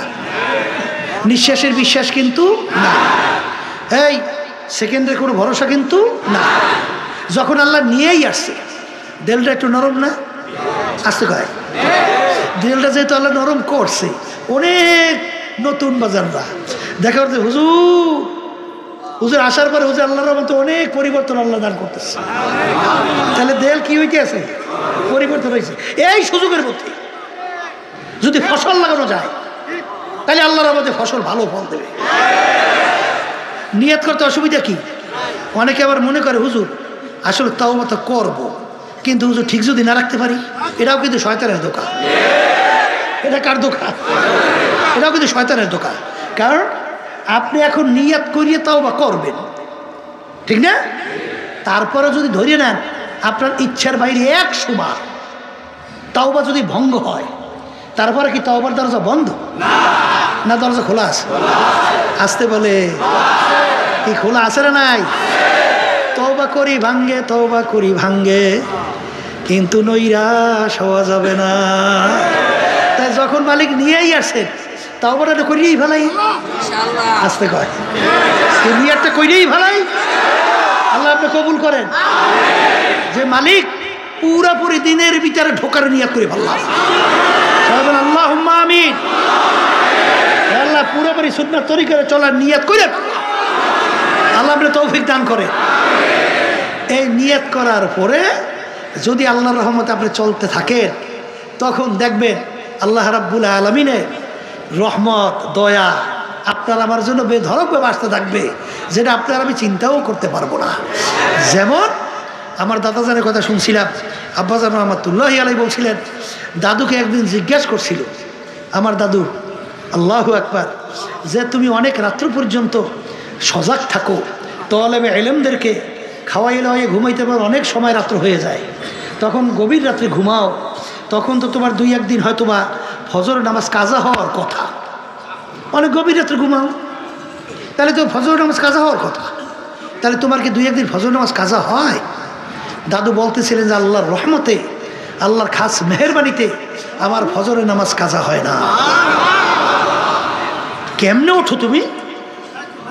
বলতেছে আমি তো ঘুমাইয়ে থাকি, কিন্তু যখন ফজরের সময় হয়ে যায়, কে জানি আইসা আমাকে ডাইকা উঠাইয়া দিয়া যায়, কে জানি আইসা আমাকে ডাইকা উঠাইয়া দিয়া যায়। ওমা ইয়াতাওয়াক্কাল আলাল্লাহি ফাহুয়া হাসবুহু মাল্লাহুল মাওলা আলাহুল কুল। এ আল্লাহর বান্দা বান্দিরা, আমার মালিক বলছে জিম্মাদার হবে, তা আপনার আমি নিয়ত করতে কোনো অসুবিধা আছে? হ্যাঁ, তাই যেহেতু অসুবিধা নাই, এখন ব্যক্তিগত জীবন, পারিবারিক জীবন কার হুকুম অনুযায়ী চালানো লাগবে। এখনও চরমনায় মুজাহিদ ভাই বাজানরা আছে, আলহামদুলিল্লাহ চেষ্টা করে কিছু সন্তান আমাদের সামনে নিয়ে আসে, তখন তার চেহারার দিকে তাকাই, আসলে ওর ভিতরে দিনের কোনো ছাপ নাই, সে তো অনেক পুরান মুজাহিদ, কিন্তু সন্তানদের ভিতরে এখনো দিনদারি আসে নাই। তো এখানে আপনার দায়িত্ব নাই বাজান? আসতে কর না, আপনার কোনো দায়িত্ব নাই? আছে আছে। আবার দেখবেন আজকে বাসায় শুনতেছিলাম যে আমার বোনরা বলতেছিল, বোন যে অনেক এই ছোট ছোট বাচ্চারা আইছে মাহবুব, মানে বাপের একটা চাহিদা যে দেখি বাচ্চাটা এই দিনী মজলিসে নিয়ে যাওয়ার পরে আল্লাহ যদি একবার দিনের বুঝ ঢুকাইয়া দেয়, তাহলে তো আলহামদুলিল্লাহ আমরা কামিয়াব। এই জন্য বাচ্চাদেরকে এই কষ্ট করিয়া তারপর নিয়ে আসছে এই দিনী মজলিসে, এই ঢুকাবার জন্য দিনের বুঝ। আর এক শ্রেণীর আছে বলা মানে পয়সা যাদের থাকে, ওরা একটু আনন্দ ফুর্তি একটু উল্লাস করে, চিত্ত বিনোদন করে, ঠিক মতো তাদেরকে দিতে আছে। ওই যে আব্বাজারের কাছে দোয়া চাইছিল, হুজুর আমার সন্তানের জন্য দোয়া করেন, ইঞ্জিনিয়ার হয়েছে। কি হয়েছে? ইঞ্জিনিয়ার। আব্বাজান মাশাআল্লাহ, তারপরে ছেলে ইঞ্জিনিয়ার হয়েছে, ভালো হয়েছে। তারপরে ছেলে কি নামাজ পড়ে? বলে হুজুর ছোট তো, হুজুর বড় হইলে পড়বে। ইঞ্জিনিয়ার হয়েছে এখনো কি ছোট, তাইলে বড় হইবে কবে আর পড়বে কবে? বলে মরিয়া কবরে গেলে, এর আগে বড় আর সুরাত নাই, ঠিক কিনা? হ্যাঁ, এখানে আল্লাহর হুকুম নাই?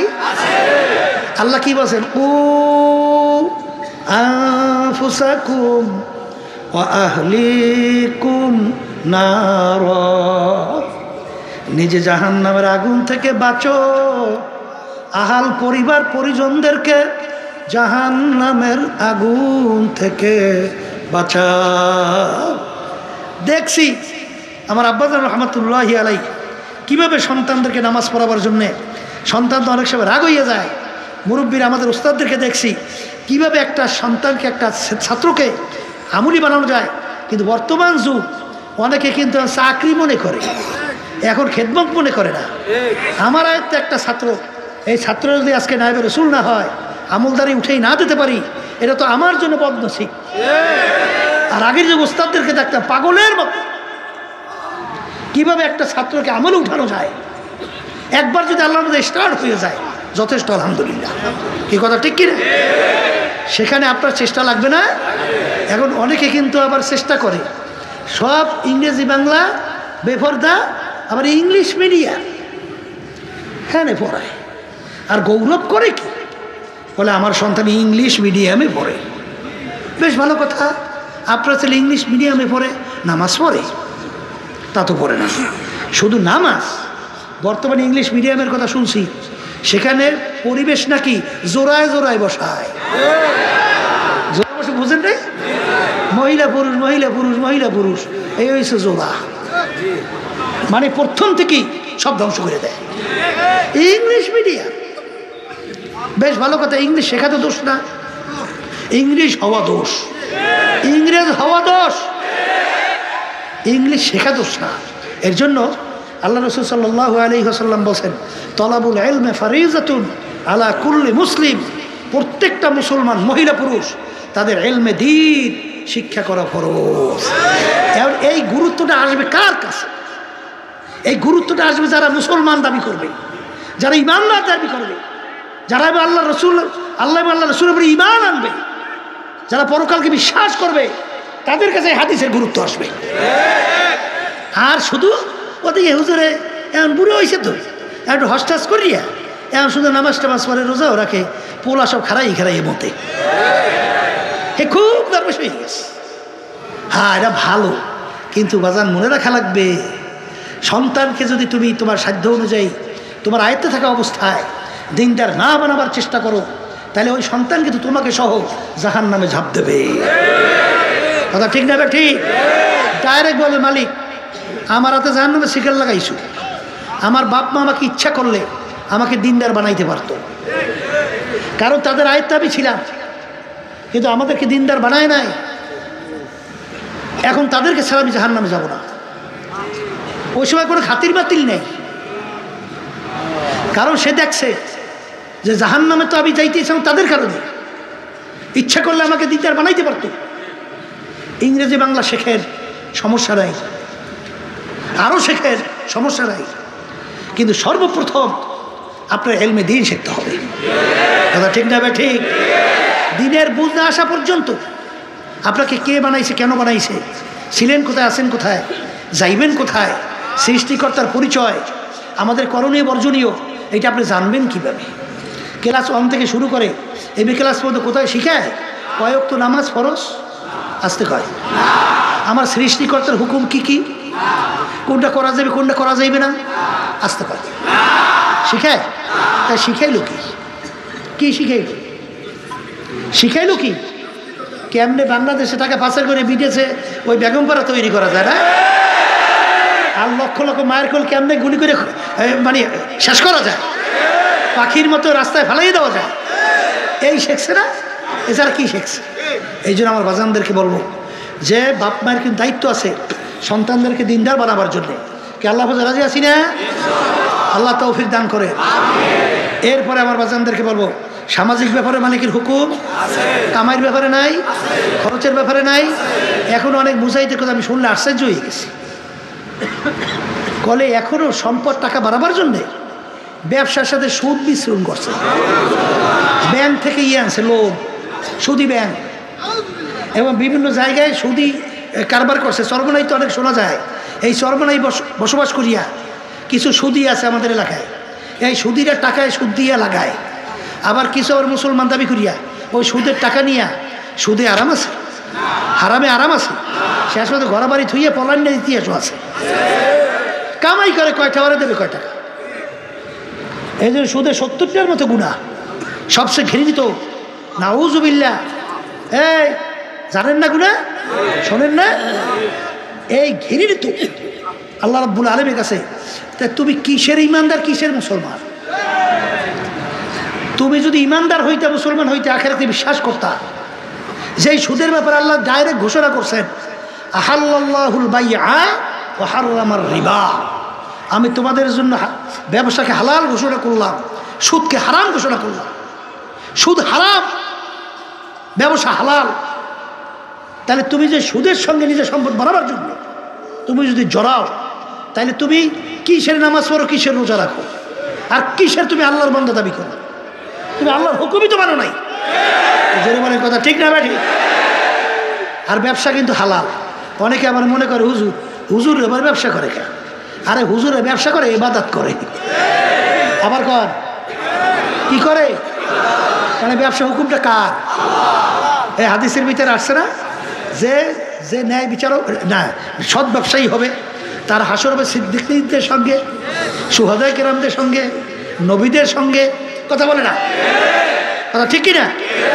দোকানদারি করেন, সেখানে আপনি মাপতেছেন, যদি আপনি পালার ভিতরে যদি আপনি নিপ্তি ঠিক রাখেন, কম বেশি না দেন, তাইলে এই ব্যবসাটা হালাল। আর যদি এই 2 নম্বর মাল 1 নম্বর খুব সুন্দর মতো কইয়া দেশেন বিক্রি করিয়া, সম্পূর্ণ কামাই হারাম। সম্পূর্ণ কামাই কি? মুসলমান কাউকে ধোকা দেয়ও না, ধোকা খায়ও না। মোমেন ধোকা দেয়ও না, খায়ও না। কিন্তু তুমি সাময়িক কয়েকটা টাকার জন্য আজকে তুমি ধোকা দিলা, আজকে তুমি ব্যবসার ভিতরে ধোকাবাজি করলা, তুমি একজন অসৎ ব্যবসায়ী। কথা ঠিক না? ঠিক। কি খুব কঠিন হইতে আছে না? এই কথা শুনতে সবাই তো কঠিন লাগতে আছে না?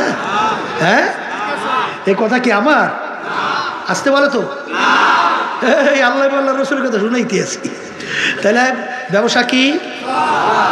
এই সুদ কি? আলহামদুলিল্লাহ, কেন নির্দেশ আল্লাহ আছে। এরপরে রাজনীতি ব্যাপারে আছে, আলহামদুলিল্লাহ এটা বর্তমানে কমছে। আগের যুগে তো আমরা শুনতাম খালি সিয়াসত মে হালাকাতি হয় আর দাওয়াত মে কামিয়াবি হয়। আমরা শোনেন নাই, বুঝি না? নতুন এর সম্পূর্ণ ইহুদি নাসারা খ্রিস্টানদের শিখানো একটা সম্পূর্ণ একটা স্লোগান, সম্পূর্ণ ইহুদি নাসারাদের। কারণ ওদের চিন্তা হলো মুসলমান থাকবে গোলামের জাত, ওরা বাদশাহ হবে কেন? তোমরা গোলামি করবা, তোমরা বাদশাহ হবে কেন? দেখবেন তুমি 24 জনের নামাজ পড়ো, তুমি দরবেশগিরি করো, এতে কিন্তু ইহুদি নাসারা খ্রিস্টানদের কোনো সমস্যা নাই। কিন্তু যখন ওদের ওই মসনদের দিকে তাকাবা, তখন কিন্তু মাথা গরম। তখন দেখবেন যে আমাদের দেশের মধ্যে হুনতাম সব না, হুজুর আগে ভালো মনে কথা, আব্বাসের কথা শুনছি, এখন হুজুর একের খারাপ হয়ে গেছে। বলে হ্যাঁ কেমনে? বলে হুজুর আগে হে রাজনীতি করতো না, একের আল্লাহর উলিয়া ছেলে। আর এখন হুজুর একেবারে দুনিয়াদার হয়ে গেছে, এখন রাজনীতি করে, গদির লোক পায় না, মানে রাজনীতি করে। কথা ঠিক না? ঠিক। এখন সব না হিসেব বেকায়দা হয়ে গেছে। আগে খুব ভালো ছিল। আল্লাহর কত ফজল করি রহমাতুল্লাহি আলাইহি, তিনি রাজনীতি করতেন তাও ইবাদতের উদ্দেশ্যে। কিসের উদ্দেশ্যে? একের সংখ্যে বোঝো না, ব্যাখ্যাটাকে বুঝি না। আল্লাহ রাসূল সাল্লাল্লাহু আলাইহি ওয়াসাল্লামের বড় পীর ওলি গাউস কুতুব দুনিয়াতে আসছে কে? কেউ আসবে? আচ্ছা, আল্লাহ রাসূল সাল্লাল্লাহু আলাইহি ওয়াসাল্লাম রাষ্ট্রপ্রধান ছিলেন, আমরা সবাই জানি। তাই তিনি রাষ্ট্র চালাইছেন। তাহলে তিনি রাষ্ট্রপ্রধান ছিলেন, তিনি রাষ্ট্র চালাইছেন। সাহাবায়ে কেরাম তারা রাষ্ট্রপ্রধান ছিলেন? হ্যাঁ, তারাও রাজনীতি করছে। এখন যারা বর্তমানে একদল আমরা বাইরেছি, আমরা রাজনীতি করি না। আচ্ছা, বেশ ভালো কথা। এই মানব রচিত কুফুরি তন্ত্র মতো করেন না, ঠিক আছে, অসুবিধা নাই, এটা তো করবেনই না। কিন্তু আল্লাহ এবং আল্লাহর রসুল যে রাজনীতি, এটা কি যদি কেউ বুঝিয়ে শুনে বলে করি না, তাহলে ইমানের অবস্থা কি থাকে? ইমান থাকে? উদখুলু ফিসসিলমি কাফা। অনেক সময় বলি, আব্বাজানও বলতেন, ছাত্র 10 সাবজেক্ট পরীক্ষা, 9 সাবজেক্টের 100 মধ্যে 100 নম্বর, 1 সাবজেক্টে ফেল। ছাত্র কি? দেখেন, আপনারাই বলতেছেন ফেল, আপনারাই বলতেছেন ফেল। আর 10 সাবজেক্টে গড়ে 33 করে নম্বর। সবসময় পাশে মনে রেখেন, কুল হুয়াল্লাহু আহাদ আল্লাহুস সামাদ। আল্লাহর কোনো জিনিসের প্রয়োজন আসতে কয়? কোনো জিনিসের প্রয়োজন? আপনার আমার নামাজ দিয়ে আল্লাহ কি করবে বলেন? আপনার আমার রোজা দিয়ে আল্লাহ কি করবে? আপনার আমি জাকাত দিই, আল্লাহ জাকাত দিয়ে কি করবে? আমরা হজ করি, আল্লাহ আমাদের হজ দিয়ে কি করবে? এটা আল্লাহর প্রয়োজন? আমরা কোরবানি পশু জবাই করি, কি আল্লাহর দরকার?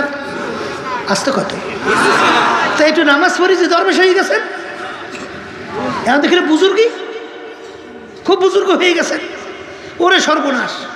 এখন সবসময় তাসবিহ হাতে থাকে, ওদিকে আল্লাহর জমি, আল্লাহর জমিনে আল্লাহর দিন প্রতিষ্ঠার জন্যে কোনো চিন্তাও নেই, চেষ্টাও নাই, অন্যায়ের প্রতিবাদে কোনো কথা নাই। মান রাআ মিনকুম মুনকারান ফালিয়ুগাইয়িরহু বিয়াদিহি ফাইন লাম ইয়াস্তাতি' ফাবিলিসানিহি ফাইন লাম ইয়াস্তাতি' ফাবিকলবিহি ওয়া যালিকা আযআফুল ঈমান। এখানে যালিকা আযআফুল ঈমান এইটার ব্যাখ্যা কিন্তু আবার সুন্দর করে বানাইছে, কলে মনে মনে ঘৃণা করো। তো ব্যাখ্যা কোথায় পাইছে আল্লাহ ভালো করে কইতে পারবে। আগে বললে আসলে পরিবর্তন করো, আগে করলে হাত দিয়ে পরিবর্তন করো, দ্বিতীয় বললে মুখ দিয়ে পরিবর্তন করো, তৃতীয় মনে মনে ঘৃণা করো। পাইলেন কোথায়? আল্লাহ মাফ করুক, ইয়াও এখনদিন আসলে খ্রিস্টানদের শিখানো ব্যাখ্যা। কারণ কি তা জানেন? কারণ আপনি তো মনে মনে ঘৃণা করলে আপনার ইমান ঠিক হয়ে গেল, রক্ষা হইল। ইমান কি হইলো? রক্ষা হইল না। মনে মনে ঘৃণা করো, এটা হইলেই তো আপনার ইমান রক্ষা হয়, কি হয় না? কিন্তু আপনার তখন তো ভিতরে চিন্তা আসবে না যে এর পরিবর্তন কিভাবে করতে হয়। তখন তো ইমানের প্রশ্ন, তখন তো আপনার পরিবর্তনের জন্য চিন্তা আসবে। আর এখানে চিন্তা করার দরকার নাই তো, কারণ ইমান ঠিক আছে তো। আস্তে করে কথা ঠিক না বা ঠিক? তাইলে মনে মনে পরিকল্পনা করতে থাকো কিভাবে পরিবর্তন ঘটানো যায়। কথা ঠিক না বা ঠিক? এখন আপনি আমরু বিল মারুফ নাহিয়ানিল মুনকারটা বাদ দিলেন, আমরু বিল মারুফের ভিতরে খুব পাকা হইলেন। নাহিয়ানিল মুনকার এটা কি দিনের একটা অর্ধেক অংশ না? কথা কথা অর্ধেক অংশ না, না খালি অংশ একটা। উদখুলু ফিসসিলমি কাফা। এর জন্যই তো আল্লাহ দোয়া করতেন, বুজুর্গি কি নেহি হামকো জরুরত, গোলাম আপনা বানালে খোদায়া। রব্বুল আলামিন ওই বুজুর্গি দরবেশি ও আমার লাগবে না, দয়া মায়া করে তুমি তোমার গোলাম হিসাবে কবুল করো। সুবহানাল্লাহ। এই জন্য আমার আব্বাস রহমতুল্লাহ বলতেন, বাজার এই বাংলাদেশের মধ্যে আল্লাহর জমিনে আল্লাহ দিন বাস্তবায়নের জন্যে আমার সাধ্য শক্তি অনুযায়ী চেষ্টা করতে হবে, এটাও ফরজ। এটাও কি? এই জন্য আমরা অনেক সময় বলি ইসলামী আন্দোলন বাংলাদেশ 1987 সালে প্রতিষ্ঠিত হয়েছে। কত এখন পর্যন্ত এই দলীয় ব্যানারে মার্কায় একটা এমপি আমাদের সংসদে গেছে? হ্যাঁ, অনেকে আমাদেরকে যে টিটকের ইমারে না পেপার পত্রিকায়, কেমন একটা দল যাও নির্বাচনে বাক্স দেয় বাজে আপ্ত। কি বাজে আপ্ত বুঝেন নাই? জামানত, মানে জামানত থাকে না, আমাদেরকে টিটকের ইমারে। আসলে গ্রামে একটা কথা আছে না, তারা তো আমাদেরকে, যে আমরা তো মনে মনে হাসি, কারণ আমাদের লক্ষ্য উদ্দেশ্য ওরা বোঝে নাই তো। আমরা তো ইবাদতের উদ্দেশ্যে রাজনীতি করি। অনেকে কিন্তু বিভিন্ন কায়দায় কায়দায় একটু কিছু এমপি কিছু মন্ত্রিত্বের জন্য বিভিন্ন কায়দায় কিন্তু পরিবেশ তৈরি করে, চিন্তার পরিবেশ। আমি বলি চিন্তার, নাহলে বেয়াদবি হইছে তো, এর জন্য একটু মাঝে মধ্যে বলি চিন্তার ব্যবধান। আসলে কে কোন জায়গায় কি জন্য করে, হুব্বুদ দুনিয়া রাসুকুল্লি খতিয়াতি, হ্যাঁ, কিন্তু আমাদের অনেক জানা আছে। তো ওই শব্দটা বললেই ভালো, চিন্তার ব্যবধান। চিন্তার ব্যবধান হলো এই, আমরা চাইতেছি যে আমাদেরকে বারবার 53 বছর স্বাধীনতায় আমাদেরকে ওরা ব্যবহার করছে, সিঁড়ি হিসেবে ব্যবহার করে ওরা মসনদে যাওয়ার পরে ইসলাম নামক গাছটা আস্তে আস্তে বসে বসে কাটছে, মানে দুর্বল করছে। কথা ঠিক কিনা? আমরা ইসলামী আন্দোলন বাংলাদেশে আমাদের চিন্তা হলো যে না, আমাদেরকে আর ব্যবহার করতে না পারে, আমাদেরকে বোকা পাইয়ে বারবার ধোকা দিতে না পারে, এই ইসলামই হবে বাংলার জমিনের মধ্যে একটা বট বৃক্ষের চেয়েও মজবুত হয়ে বাংলাদেশের মধ্যে উঁচু মাথা করে দাঁড় হবে বাতিলের মস্তক হবে। এই হলো আমাদের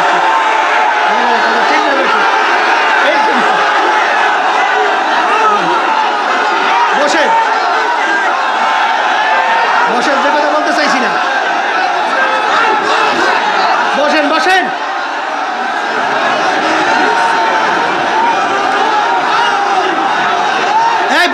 তাড়াতাড়ি বসতে হবে। আলহামদুলিল্লাহ। এই জন্য আমার ভাইদেরকে বলবো, পর্দা আলে মা বোনরা যারা শুনতেছেন, শোনেন, এই চিন্তার ব্যবধানতায় আল্লাহর রহমতে আপনাদের দোয়ায় এখন কিন্তু ইসলামী আন্দোলন বাংলাদেশ, এখন কিন্তু আল্লাহর রহমতে একটা ইসলামের পক্ষে আল্লাহ রাব্বুল আলামিন শক্তিশালী একটা অবস্থান বাংলার জমিনের ভিতরে তৈরি করছে। এখন যারাই নাকি বর্তমান পরিবেশে ক্ষমতায় যাওয়ার স্বপ্ন বা চিন্তা করে, আল্লাহর তো ইসলামী আন্দোলন বাংলাদেশকে বাইপাস কইরা চিন্তা করাটা একটু আল্লাহর রহমতে বাবাই লাগবে মনে হয়। আল্লাহর রহমতে আপনাদের বলে কথা ঠিক কিনা? আমি বলবো, এই রাজনীতি করি কিসের জন্যে, কার জন্যে? আল্লাহ রাজি খুশির জন্যে, কথা ঠিক কিনা? কত অফার কত কায়দা তো আমি জানি, পরিষ্কার বলছি। ইসলামী আন্দোলন সে এনে নিয়ে আপনার ভুল করছে, মনে করছেন যে কিছু ওই এমপি টেপি নিয়ে এসে আমাদেরকে মনে করছে না, এ চিন্তা ঘুমরাস করে লাভ নাই। যেখানে দেশের কল্যাণ নাই, যেখানে ইসলামের কল্যাণ নাই, যেখানে মানবতার কল্যাণ নাই, সেখানে ইসলামী আন্দোলন বাংলাদেশ থাকবে না, থাকতে পারে না। আল্লাহর রহমতে কথা ঠিক কিনা? এখন আমার ভাইদেরকে বলবো, শোনেন, জমিন তো উর্বর হয়েছে। জমিন কি হয়েছে? এখন জমিন যদি ফাঁকা থাকে, সেখানে কি ফাঁকা থাকবে না আগাছা জন্মায়? কি জন্মায়? এখন জমিন ইসানি করা লাগবে না? এখন ইসলামের পক্ষে একটা পরিবেশ আল্লাহ তৈরি করছে। এখন এখানে যে পরিমাণ আল্লাহর বন্দার আল্লাহ জমা করছে, আমার তো ধারণা যদি আপনার ঠিক মতো যদি দেশ বাড়িতে যাইয়া এই গরম থাকতে থাকতে যদি বেশি না 2-1 দিন 3 দিন 1 সপ্তাহ যদি দাওয়াতে কাজ করে, মনে হয় বাংলাদেশ দাওয়াতে ছাপা। কথা ভুল বলছি না ঠিক বলছি না? এখান থেকে যাই চুপ করে বসে থাকলে হয়? আপনি যদি ইসলামকে মহব্বত করেন, আপনি যদি দেশকে ভালোবাসেন, আপনি যদি মানবতার পক্ষে যদি আপনার কল্যাণের চিন্তা করেন, তাহলে আপনি কি বসে থাকবেন? মাঠে পাল্লা দিচ্ছেন, এই পাল্লার ভিতরে একজনে চলে 20 ডিগ্রি, মানে পাওয়ার 20, আর আপনি সেখানে দৌড়েন পাওয়ার 1 বা পাওয়ার 10। কে বলছে আপনাকে মাঠে পাল্লা দিতে? কে বলছে? এই পাল্লা দেওয়া ধোকাবাজি না, বোকামি না? রাজনীতি ময়দান, এর কিন্তু এখানে পাল্লা পাল্লির ব্যাপার আছে। আসতে পারে পাল্লা পাল্লির ব্যাপার নাই। বিএনপি নামছে পাল্লা লইয়া, জামাতের ইসলাম নামছে পাল্লা লইয়া, এই জমিয়া সহ অন্যান্য নামছে পাল্লা লইয়া, এবং অন্যান্য আদার্স ইসলামী দল নামছে পাল্লা লইয়া, ইসলামী আন্দোলন নামছে পাল্লা লইয়া। হেরা দৌড়ে 100 ডিগ্রি, আর আপনি দৌড়াবেন 10 ডিগ্রি। এই পাল্লা দিতে বলছে কি? এমনকি পাল্লা দেবো না থাকবে? আসতে বলে কি দেবেন না থাকবে? এই পাল্লা জেতার জন্য আল্লাহর উপরে তাওয়াক্কুল কইরা কে কে নিয়ত করতে পারে? আল্লাহু আকবার, নারায়ে তাকবীর, নারায়ে তাকবীর, নারায়ে তাকবীর। আল্লাহ আপনি কবুল করেন। আলহামদুলিল্লাহ, আলহামদুলিল্লাহ, মাশাআল্লাহ। বসেন বসেন, বসে পড়েন, বসে পড়েন, দেরি করা যাবে না। বসেন বসেন, যেই কথা বলতে চাইছিলাম, বসেন আল্লাহ বান্দারা বসেন। সবচেয়ে বড় একটা ব্যাপার হলো, শোনেন শোনেন, সবচেয়ে বড় একটা মজার একটা ব্যাপার আছে। কির ব্যাপার? বলেন কিসের ব্যাপার? মজার ব্যাপারটা কি? এটা গুরুত্ব দিয়ে শুনতে হবে না? মজার ব্যাপারটা হলো, আল্লাহর রহমতে আপনাদের দোয়ায় বাংলাদেশে অনেক রাজনৈতিক দল আছে, অনেক পীর মুরিদি আছে, অনেক খানকা আছে, কিন্তু মজার ব্যাপারটা হলো যে কোনো রাজনৈতিক দল বলেন, যে কোনো খানকা বলেন, যা কিছু বলেন, যখনই নাকি বিভিন্ন জায়গায় যাইবেন, কিছু না কিছু প্রশ্ন উত্থাপিত হইতেই যায়।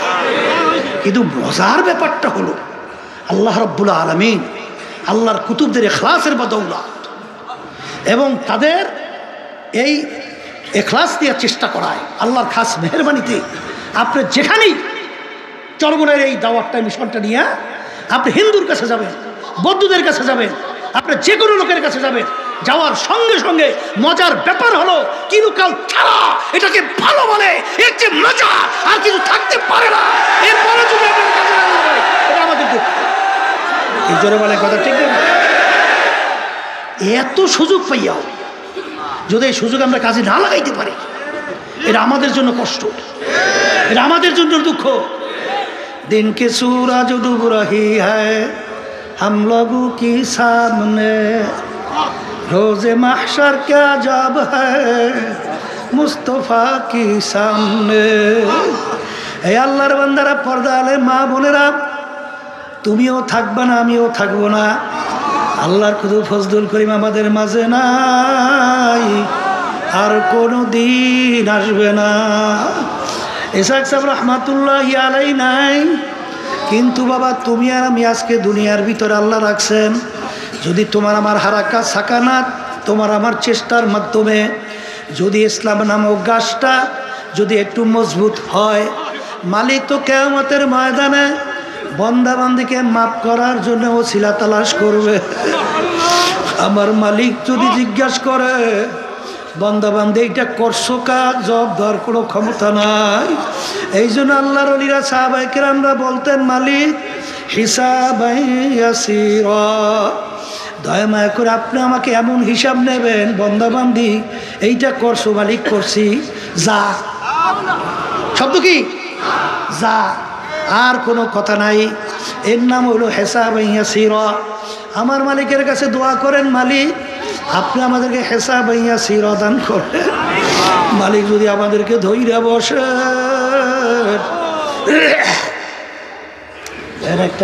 একটা না টিস্যু পেপার এই 1200 বলি দেওয়া লাগে, এইভাবে যদি মালিক যদি আপনি ধইরা বসেন, আমাদের জবাবদার কারো ক্ষমতা নাই।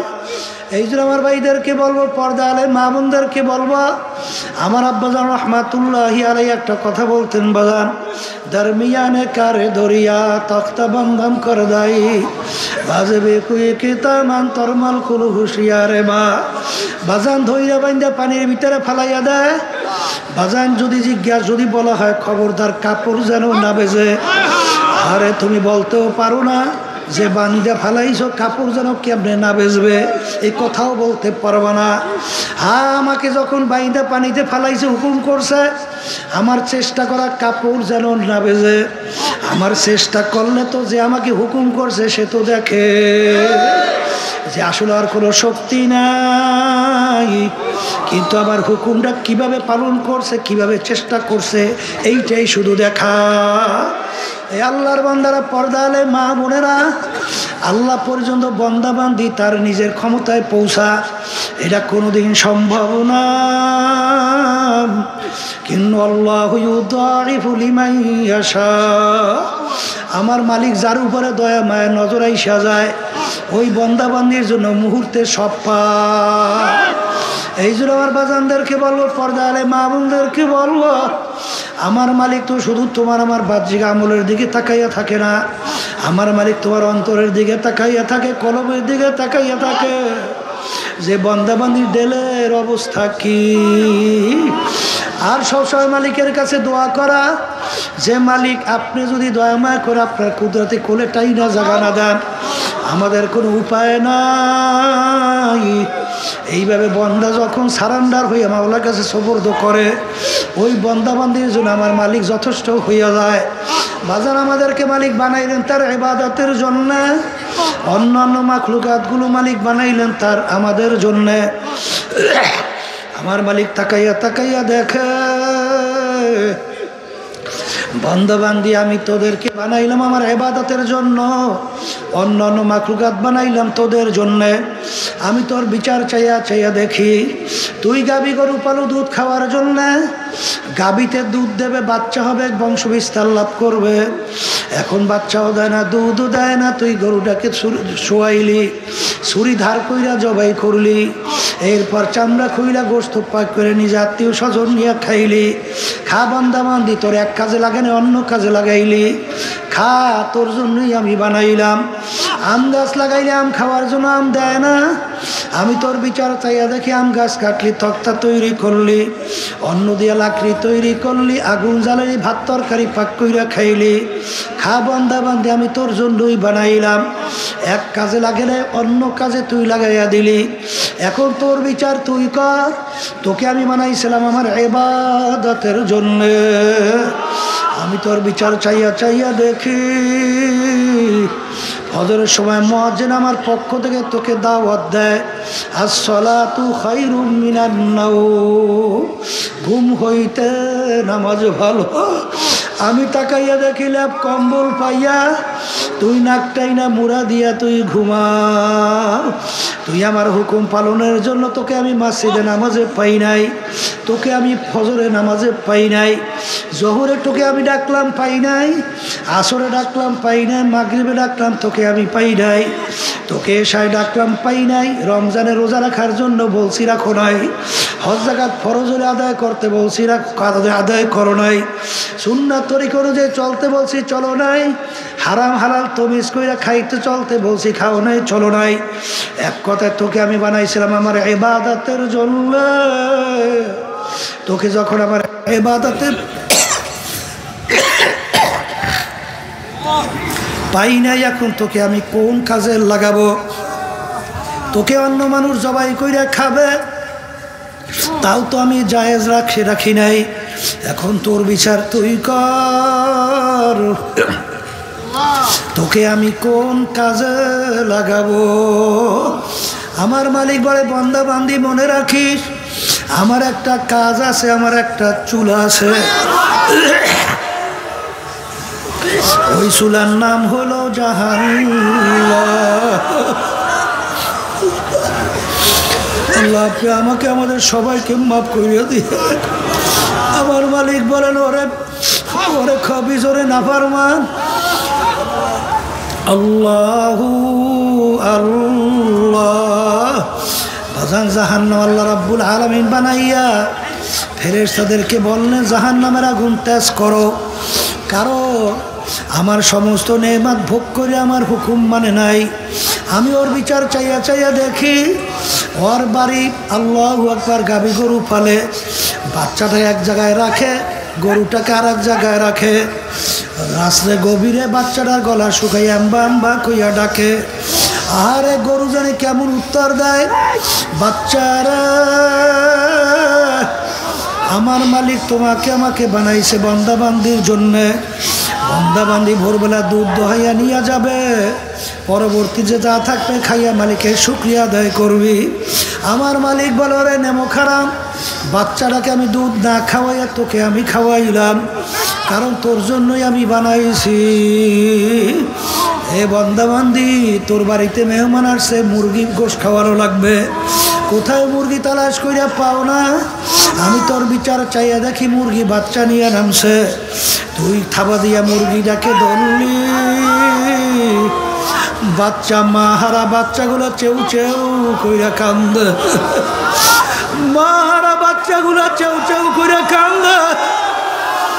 আরে তুই তো মুরগিটাকে ধইরা ছুরির ভিতরে দিয়া জবাই দিয়া তারপর তুই গোশত পাক করে মেহমান নিয়ে খাইলি। খা বান্দা বান্দি, আমি তোর জন্যই বানাইলাম। আখারে আরে ফেরেশতারা, এই আগুনে হবে না, আগুন আরো তেজ করো। 1000 বছর পর্যন্ত আগুন তেজ করতে করতে হাত্তা মাররাত, আগুন একেবারে লাল হইয়া গেল, লাল লাল টক টক করে লাল হইয়া গেল। আমার মালিক বলে, আগুনে হবে না, আগুন আরো তেজ করো। আমি ওর বিচার চাইয়া চাইয়া দেখি এই আগুনে হবে না, ওর জন্য আগুন আরো তেজ করো। আবার 1000 বছর পর আগুন তেজ করতে করতে আগুন একেবারে সাদা দবদবে হয়ে গেল। এই আগুনে হবে না, আরো তেজ করো। 1000 বছর পর্যন্ত আগুন তেজ করতে করতে আসওয়াদা, আগুন একেবারে কালো অন্ধকার হইয়া গেল। জাহান্নামের আগুন এখন এরকম কালো অন্ধকার অবস্থায় আছে। এখন এই আগুন কেমন তেজের আগুন! আমার মালিক কোরআনুল কারীমের ভিতরে বলেন, নারুল্লাহিল মুকাদাতুল্লাতী তাত্তালিউ আলাল আফইদা। জাহান্নামের আগুন এমন তেজের হবে, শরীরের যে কোনো জায়গায় লাগার সঙ্গে সঙ্গে ওই আগুন কলিজা পর্যন্ত পৌঁছে যাবে। আল্লাহ আপনি আমাকে আমাদের সবাইকে মাফ করিয়া দিয়ে, এই জন্য আমার বাজানদেরকে বলবো, পর্দারে মা বোনদেরকে বলবো, আবার এই পাশের মাইকে শব্দ আবার কমাস, আল্লাহ আল্লাহ। বাজানদেরকে বলবো, নারুল্লাহিল মুকাদাতুল্লাতী তাত্তালিউ আলাল আফইদা। জাহান্নামের আগুন এমন তেজের হবে, শরীরে যে কোনো জায়গা লাগার সঙ্গে সঙ্গে কলিজা পর্যন্ত পৌঁছবে। আল্লাহ আপনি আমাকে আমাদের সবাইকে মাফ করে দিয়ে, হে বড়লোক আমার বাবারা, হে ধনী আমার বাবারা, হে আরাম প্রিয় আমার বাবারা, হে সম্পদের মালিক আমার বাবারা, ভালো কইরা বুঝাও আমার মালিক দুনিয়ার মধ্যে তুলাগুলো কেন বানাইলো? তুলা তো কোনো মানুষকেও খাইতে দেয় নাই, গরু ছাগলকেও খাইতে দেয় নাই। তুলাগুলো মালিক কেন বানাইলো? আমার মালিক বড় শখ কইরা বন্দাবান্দি বানাইছে। আরে বন্দাবান্দি আমার বড় আউসের বন্দা। তোরা যখন ঘুমাইয়া মাথা ভাঙ্গা জমিনে পড়বে, আমার দেখা কুদরতি পরাণে সহ্য হয় না। আমি গাছের ভিতরে তুলা দিলাম, পারবি বালিশ বানাবি, ল্যাপ বানাবি, তোষক বানাবি, তুই তোষকে ঘুমাবি। ল্যাপ তুই গায়ের ভিতরে ঠান্ডায় দিয়া, বালিশ মাথার নিচে দিয়া, তুই যখন ঘুমাবি আমি দেখব আমার কুদরতি কলিজারা ঠান্ডা হইয়া যাবে। আমি তোর বিচার চাইয়া দেখি, সেই ল্যাপ কম্বল মোড়া দিয়া ঘুমাও, তোকে আমি নামাজে পাই না। কিন্তু বন্দাবাদী মনে রাখি, তোদের জন্য আমি জাহান্নামের মধ্যে ল্যাপ তোষকের ব্যবস্থা করছি। আমি জাহান্নামা মিহাদু আমি ফাউকিহিম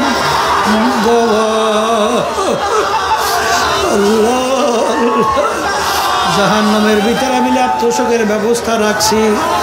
আমি ফেরেশতাদেরকে বলবো, ফেরেশতারা জাহান্নামীদেরকে, নাফরমানদেরকে জাহান্নামে তোষকে শোয়াইয়া দাও।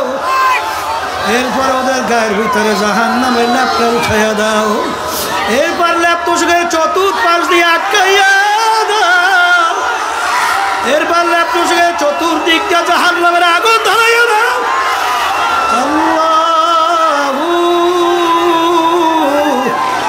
আল্লাহ। মনকে বুঝাও, দুনিয়ার ভিতরে মানুষ কষ্ট সহ্য করতে না পারলে মানুষ মারা যায়, কিন্তু আল্লাহ রাব্বুল আলামিন বলেন, আল্লাহ আল্লাহ কুল্লামা নাদিজাত জুলুদুহুম বাদদালনাহুম জুলুদান গায়রাহা। আমার মালিক বলেন, জাহান্নামেরা জাহান্নামের আগুনে জ্বলতে জ্বলতে ওদের শরীরের চামড়া শরীর থেকে পৃথক হইয়া জমিনের ভিতরে ধারাস কইরা পইরা যাবে। লা ইয়ামুতু ফিহা ওয়া লা ইয়াহইয়া, মানুষ বাঁচবেও না মরবেও না, বরং তালাশ কইরা পাওয়া যাবে না। আবার নতুন চামড়া গজাইয়া যাবে, আবার জ্বলতে জ্বলতে চামড়া পইরা যাবে। আল্লাহ আপনি আমাকে আমাদের সবাইকে মাফ কইরা দিও। হে দুনিয়াদার পাগল, আমার মালিক বড় দয়ার মালিক, আমার মালিক বড় মায়ার মালিক। আজকে যারা দুনিয়ায় থাকা অবস্থায় এই জাহান্নামের ভয়, আমার মাওলার আযাব গজবের ভয়, যারা দুই চোখের পানি ফেলাইয়া কাঁদবে, ওই জাহান্নামের আগুন চোখের পানি সারা ঠান্ডা হবে। ময়দান। জাহান্নাম যখন ঘুরিয়ে ঘুরিয়ে ডাক দিয়া জাহান্নাম কিয়ামতের ময়দানের দিকে আসবে, আল্লাহর হাবিব সেজদায় পড়ে কাঁদবার বলে, মালিক জাহান্নাম যদি একটা আমার উম্মত খাইয়া ফেলে, আমি আপনার ইজ্জত জালালের কসম করে বলছি আমি আপনার বেহেশতে যাব না। আল্লাহর হাবিব কান্দে। আল্লাহ রাব্বুল আলামিন বলেন, হাবিব গো মাথা উঠাও, তোমার কান্না সহ্য করা যায় না। আরে উঠাইয়া যখন পানি দেবে, যাও জাহান্নামের দিকে ছিটানি মারো। যখন এই পানি নিয়ে জাহান্নামের দিকে ছিটানি মারবে, জাহান্নাম কেত কেত করে পিছনে দৌড় মারবে। আল্লাহর হাবিব বলবেন, মালিক রে, এত ফেরেশতা জাহান্নামকে ধইরা রাখতে পারে না। এই আপনার কোন কুদরতি পানি দেওয়ার সঙ্গে সঙ্গে জাহান্নাম পিছনে দৌড় মারলো। আল্লাহ রাব্বুল আলামিন বলে, হাবিব গো এ কোনো কুদরতি পানি না। আমার বান্দা বান্দিরা, আপনার উম্মতেরা দুনিয়া থাকা অবস্থায় যারাই জাহান্নামের ভয় দুই চোখের পানি ফেলাইয়া কাঁদছে, সেই চোখের পানি এই পানি। এই জন্য আমার বাজানদেরকে বলবো, গুনার কথা মনে করো, দিলটাকে ভাঙ্গো, দুই চোখের পানি ছাড়ো, আমার মালিকের কাছে ডাক দাও, আল্লাহ আমার দয়ার মালিক, তুমি এই ময়দানের দিকে তাকাইয়া দেখো, মালিক তুমি আমাকে জাহান্নামে ফেলায়ো, দেখলে কিস্তি বানা কিস্তি আপনা দেখলো, গহরায় দরিয়া কি আল্লাহ কিসি না গো বুঝালে গো। 3.5 নৌকার মাঝির দলেরা খুব সতর্ক অবস্থায় পাড়ি জমা। সমুদ্র বড় ভয়াবহ, সমুদ্রের ভিতরে বড় তুফান তুফান। যদি হালকা যদি দুর্বল তক্তা নিয়ে পাড়ি জমাও, যখন দুই পাশ থেকে ঠাস ঠাস বাড়ি মারবে, তোমাকে সহ সমুদ্রে ডুব দেবে। 3.5 নৌকার মাঝির দলেরা মৌতের সমুদ্র, কবরের সমুদ্র, মিজানের সমুদ্র, কিয়ামতের ময়দানের সমুদ্র, এই সমুদ্রের ভিতরে পাড়ি জমানো লাগবে। হালকা ইমান নিয়ে পাড়ি জমাইলে আজরাইল সালাতু ওয়াস সালাম যখন থাবা মাইরে বলবে,